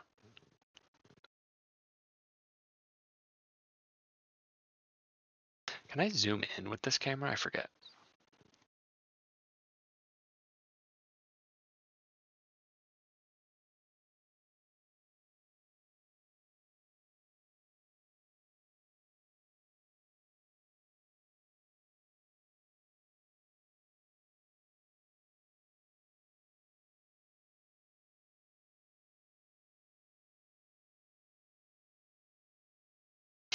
Not very much. Okay.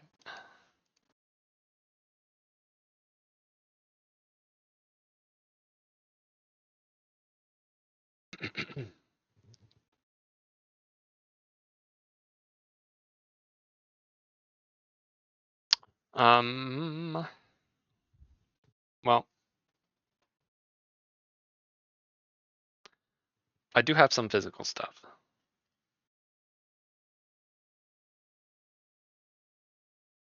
I have 3 GameCubes for some reason. One of them has the GBA attachment on the bottom. I got some GameCube games. Bunch of GameCube controllers. I got 4 of them.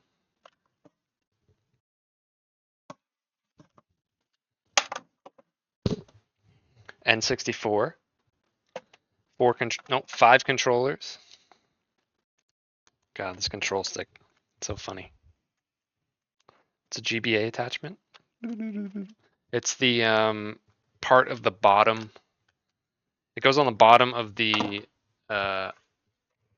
cube, so that you can put your Game Boy games in it and play it on the screen. It's a 23 on top. It's the best number. That's what it is. My mom painted it because I like the number, because it's the best number. Because of this bootleg copy of the number 23 with Jim Carrey. the most important movie of all time.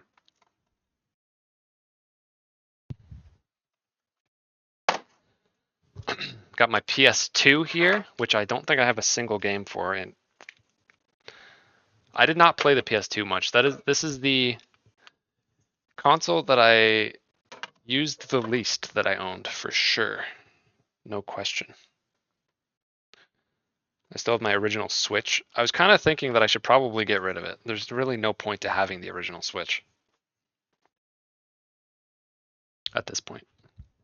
Now, is there?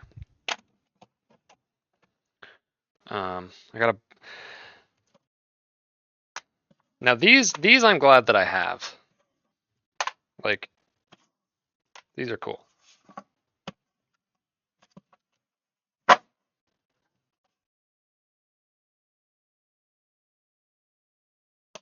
Got my Game Boy Pocket with the camera attachment. Got my Game Boy Color. For some reason, I put Eradicate sticker on and it can't come off. They're so small, it's so weird. Then the Game Boy Advance. This horrifyingly bad system because this thing came out. The Game Boy Advance SP, one of the best pieces of equipment of all time. And then I did have an original DS, but it's gone. And then I got a DS Lite instead. The DS Lite is amazing. And it has a Nerf case on it. And it is extremely ugly and has like stickers on it that are worn. My God, this thing is just destroyed. I use this so much. It's like missing a part of its hinge, which is why it had the Nerf case on it. Because it's broken. That thing got used a lot. And then, so I've been going in order. What was next? This would have been next. The PS Vita, the actual best handheld of all time. It's between these two. These are the best. No question. No question. And then a wonderful Majora's Mask 3DS, new 3DS XL. So I had the original 3DS. I sold that at some point, got a 3DS XL, sold that to get this, which is the new 3DS XL. The horrible naming, but it's beautiful. Yeah, I love the Vita. Vita is amazing.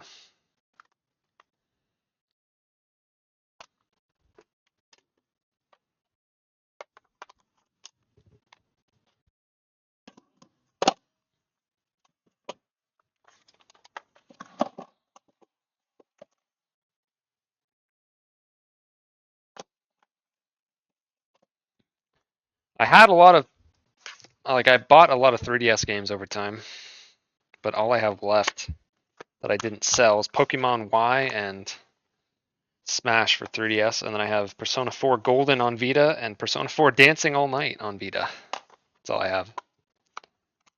Oh, I don't even know. That's not even in there. Is it in the system?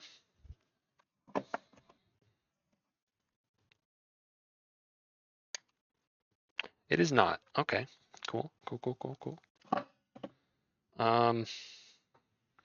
Sticking with the handheld.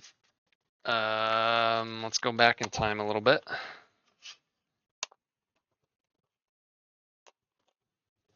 Oh God, there's so many. Or nor.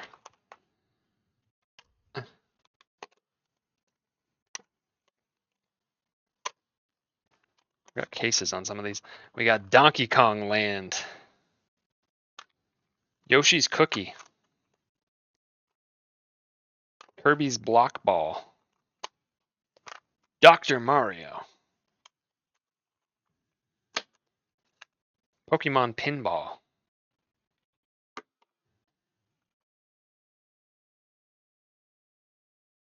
Q Billion? I don't even know.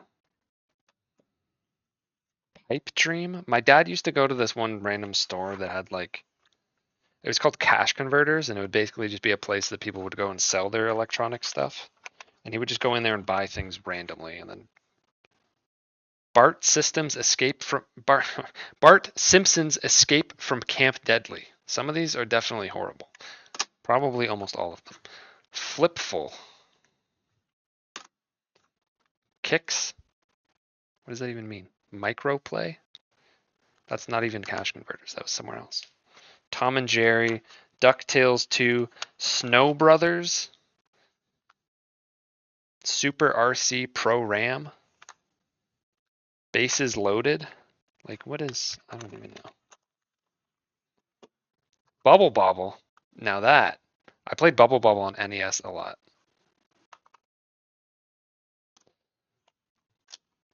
Game & Watch Gallery.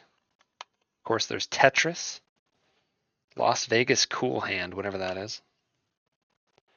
3 great card games in one. And of course, we have Gex 3, Deep Pocket Gecko. It's insane. Pokemon Crystal. Cav. There it is. Pokemon Silver. Alleyway. Super Mario Land. Pokemon Trading Card Game. And Pokemon Gold, Red, Yellow, and Blue. These I kept.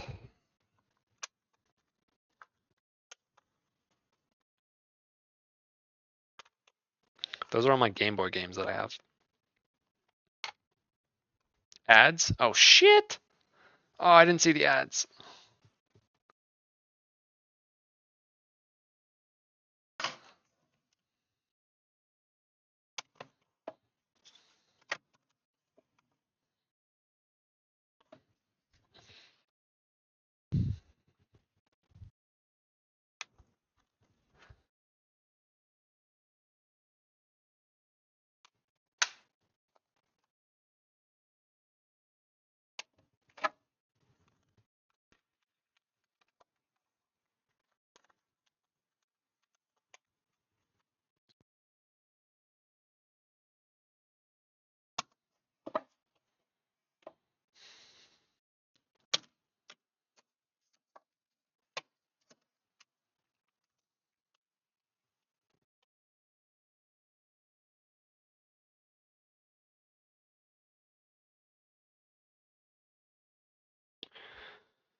People are supporting the stream just by being here. Where do you live? What? Excuse me? I'm kind of annoyed. Oh, I don't know. See, like I was selling my games when I was younger too, at a certain point, because like I remember selling some of the Pokemon games to get more Pokemon games. Got Pac-Man collection, Mario Kart Super Circuit, Pac-Man Pinball, Mario Pinball, Spyro 2 Season of Flame, and then of course we got Fire Red and Leaf Green, the most important, and Emerald. I mean, I had Sapphire and Ruby at some point. What about DS? I do have the boxes for these two. One of them's a little, Soul Silver's a little bit busted up, but I know that these boxes are valuable too. We got Metroid Prime Hunters, Final Fantasy Tactics A2, Mario Kart DS, and Brain Age. And then I believe Pokemon Black, Pearl, Heart Gold, Final Fantasy, Crystal Chronicles, Ring of Fates, Brain Age.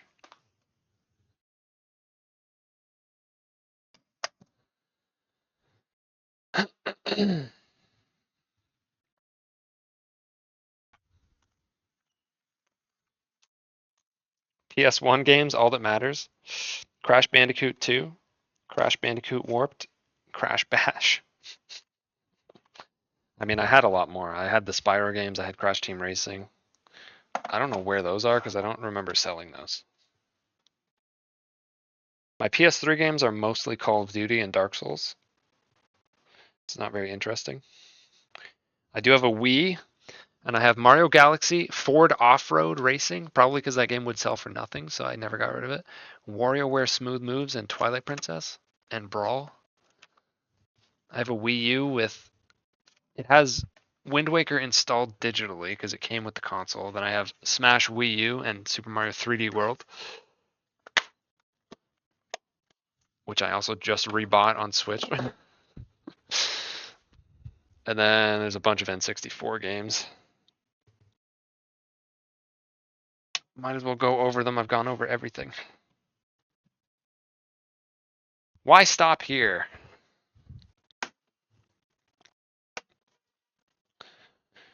Diddy Kong Racing, one of the greatest of all time, I'm telling you. Doo-doo, doo-doo, doo-doo, doo-doo, doo-doo, doo-doo, doo-doo, doo-doo, doo-doo. One of the best soundtracks ever. Pokemon Snap.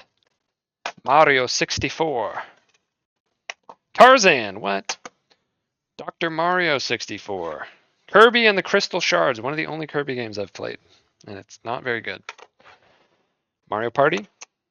NASCAR. 99. Wow. Totally my decision to buy that. Super Smash Brothers. Miss Pac-Man.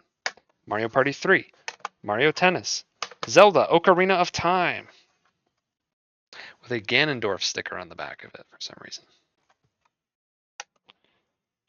Bomberman Hero. Quest 64. Cruisin' USA. I remember playing that. I actually liked it.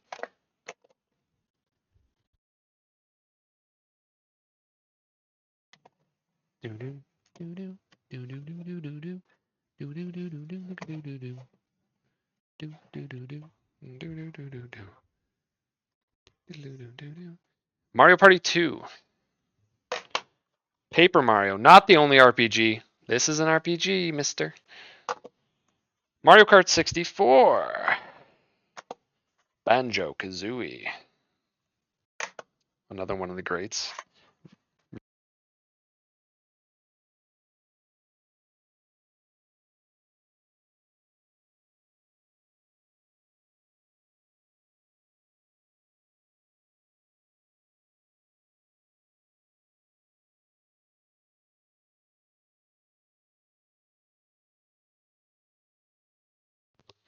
My headset died. Now I gotta wear the cord, which is probably gonna go very poorly. Mario Golf. Mischief Makers. Pokemon Stadium. Oh my god. Okay. See, hold on. Oh my god, there's evidence. You know how I've explained multiple times that the reason that I got to the name D-Guns is from Double Guns, and Double Guns is because me and Cody played on an account, and we were both playing on the account, so I made it double, but originally it was because of T-Guns, because of Tommy Guns, because of the kid that was in our class that was named Tom that had us always say his name whenever he would enter the room. Evidence. I wrote, this game belongs to Tom? Oh my god. That's crazy. Anyways, Banjo-Tooie, Yoshi's Story, NFL Quarterback Club 98? What the hell?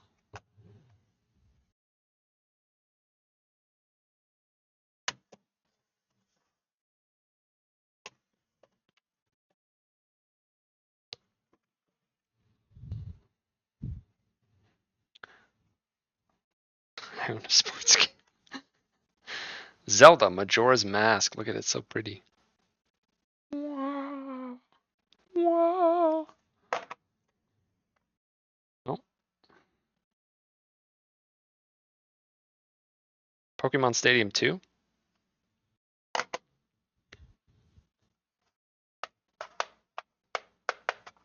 Yeah, you weren't supposed to actually blow in them. Donkey Kong 64, and it's like dirty. Look at that. It's got grout. It's been well used. Somebody wiped their ass with this game. Backstage Assault, a wrestling game. I definitely did not play that. Hey You Pikachu. Gex 64. You gotta slap a 64 on the end of everything. Wipeout 64 and Wave Race 64. Like I said, just slap a 64 on it and you got a name.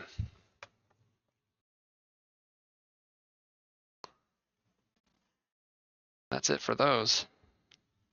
But yeah, I got Call of Duty Modern Warfare 2, Modern Warfare 1, World at War, Demon Souls, Dark Souls 2, Borderlands, Dark Souls, Black Ops. Yeah. Ugh. No, I didn't say I did. It wasn't my butt. Oh, it was not my butt. I think that's it. Oh, yeah, and the GameCube games. I've shown those a few times. Anyways, physical's cool, but yeah, I don't know. I like both. I like being able to kind of go back and forth between physical and digital, depending on the situation. Like for instance, I bought Mario Kart digitally. Like obviously it was part of the bundle, but I would have anyways. I like having it digitally because it is a game that I go back to in between playing other games, and I will play for many years. So I like having it digital for that convenience because it's specifically a game that I want to be conveniently accessible, which is rare because normally I will play a game and then delete it when I'm done with it and never reinstall it. But something like Mario Kart or Smash, like I just know that I'm going to keep going back to it at some point. So I like having it ready. I'm going to highly recommend that you go check out the video on your own. Perhaps check out his other videos. Perhaps give him a like. I'm going to pull up this video again. This is edited by me, but otherwise it's all his ideas and his writing format. This is a video on Skur Ritual.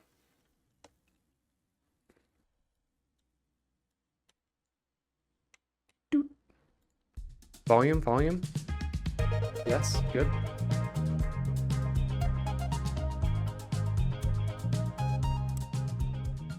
Some days, the stress just gets to me. Sometimes, I need to sit down and mindlessly mow down hordes of zombies. The only problem is that I don't want to spend $60 on a 10-year-old game, nor do I want it taking up 160 gigs of RAM. Fortunately, there's an alternative.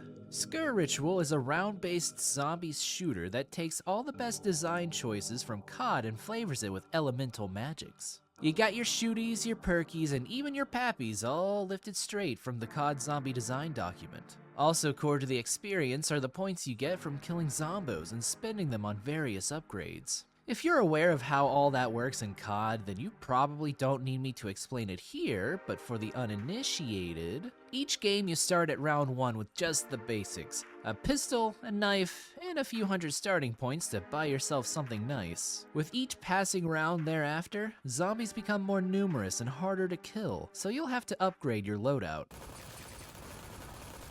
You can spend your points on buying better weapons, getting perks, which essentially give you really nice passive benefits like extra health and faster reload speed, or buying an upgrade to the gun you have, packing a nice wallop. Not only are you upgrading your weapons and buying perks, you're unlocking new areas of the map, and with each new area comes perks, weapons, and progressing the game's story. Unlike COD, the story of the game isn't quite so hidden by obscure Easter egg clues. Instead, the game gives you bulleted objectives and map markers so you can advance the active plot. You can also pick up extra pieces of lore to read in the menus, which provides some nice world building and additional context. It's a nice change of pace from COD's infamously cryptic and convoluted Easter eggs that you have to look up. But in case you were missing something cryptic and convoluted, Skur truly knows how to play COD Zombies' greatest hits. After the main objective is complete, that's when the real Easter egg hunt starts, and just like COD, you don't get any help from the game figuring them out. Obviously, I can't spoil what they entail, difficult, but do know that they channel that obscure difficulty that's so beloved in COD Easter eggs. I do wish, however, that there was some sort of compromise between these two styles of hint giving. I like having the markers and bullet points to keep me on track, and given how chaotic and unrelenting dodging zombies already is, they're a quick and necessary guidepost. Sometimes though, it just feels too intrusive. For example, on the map Deadly Lover's Fortress, you have to defeat Balor, the boss zombie of the map that controls fire, to progress to the next area. When defeated, Balor leaves its helmet behind, green flames still alight within. This is notable and strange because other boss zombies don't leave something behind when defeated, but we'll wrap back around to that. In this new area, you have to progress by smashing a wall with a battering ram, but first you have to gather oil, then light its fuse. Instead of letting the player connect the dots that Balor's fire can be used to burn the ram's fuse, they are plainly told to go collect the fire, waypoint and everything. But I guess that's just the way Skur differentiates objective from puzzle. The next step of the map involves powering up a teleporter, achieved by collecting tubes of energy. While you're led to the room that has the tubes, the game leaves you to figure out the puzzle for yourself. It's not the hardest puzzle to solve, but I appreciate the game for giving me the breathing space to solve it, even if the zombies don't. I much prefer this balance of being told where to go and how to start the next step, rather than having every piece of the step splayed out before me, like the ram. On to gameplay itself. What really differentiates Skur from COD is the miracle system. Every 2 rounds, you're offered a bevy of random miracles from varying tiers and rarities. These miracles help change up gameplay, whether it's adding damage over time to your bullets, slowing zombies down, or maybe you're just going all in on crits and want the biggest number possible. While you can get lucky with getting a legendary rarity right off the bat, you'll have to get a number of tier 1 miracles before seeing tier 2 miracles appear. It's the game's roguelike, or roguelite, I never learned the difference, system, and it's quite fun to mix and match what sort of build you're going for. And each tree has 2 partner trees that provide an ultimate, tier 4 miracle. But that's where my first major issue arises with the game. Just where the heck is the vital information for build paths and trees? In the menus? Only the menus? It'd be super nice to at least have a cheat sheet in-game so you can remember that the orange tree pairs with the red and purple trees. Also, the first few times I played, I didn't quite understand that you need to divvy your 2 chosen miracles as evenly as possible to get a tier 4 miracle. Some miracles give you passive auras, like the red flask giving you a damage aura when you heal up. Any zombies running headfirst into your vicinity starts taking damage. Simple enough. My problem is that the only visual clue that this aura is in effect is a small icon bottom center, which while fine and at least alerting you, is disappointing for the lack of flair. It's probably not fair for me to harp on something like this when the team that made this game is very small to my understanding, but I do think a big draw to elemental magic is the colorful display. And this isn't the only area where the visuals are less than stellar. I'll just let the cutscene for the first map speak for itself.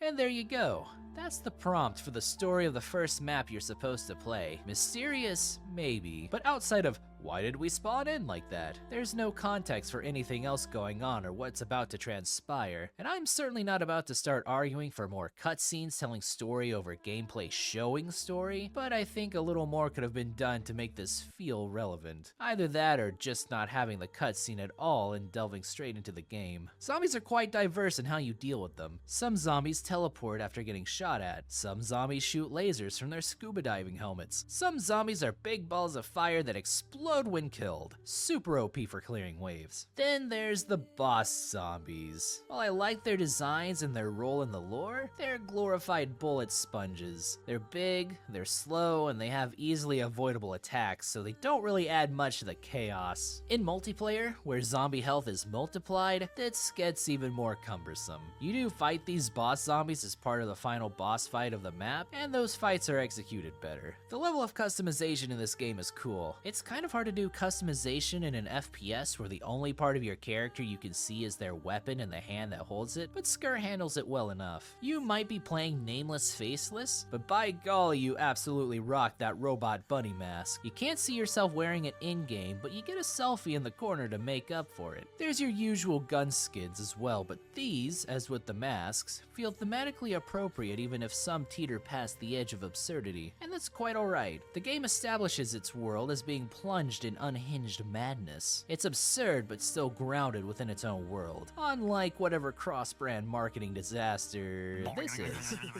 You can customize other small things like voice lines, menu backgrounds, and your icon as well through the game's unlock system. While it looks suspiciously like a battle pass, because it is, you don't have to pay for it. Pick whatever pass looks most tantalizing and unlock things by playing. While I don't really like the grindy nature of battle passes and how much FOMO they generate when they're limited time only, the passes here don't expire. It's a nice basic implementation of something that's been monetized to hell and back. All in all, Skur Ritual is a very solid experience for COD Zombies fans. I love zombies and I've been playing since Black Ops 1 way back in 2010, so I can overlook some of the rougher edges in this game. Random aside, I'm waiting for the day someone makes a survivor-like zombie FPS. How wild would that be? Thanks for watching.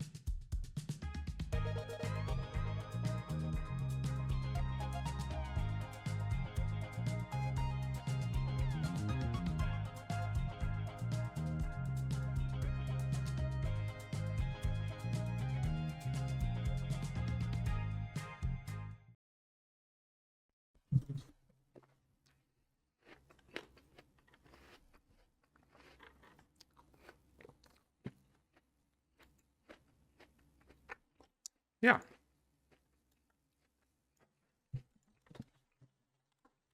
Yeah, I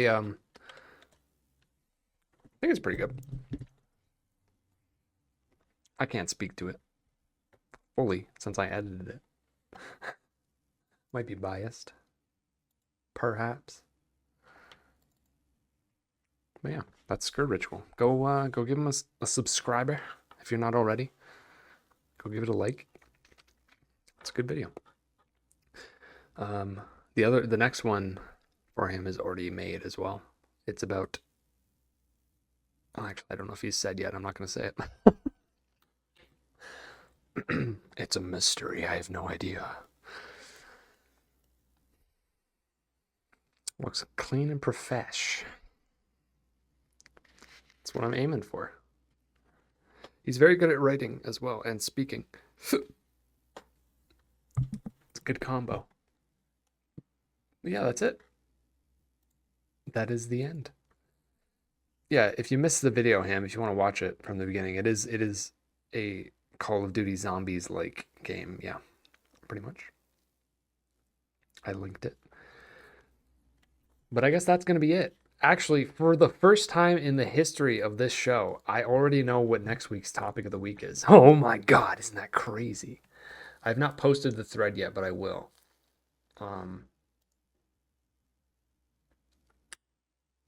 I wrote it in the other thing.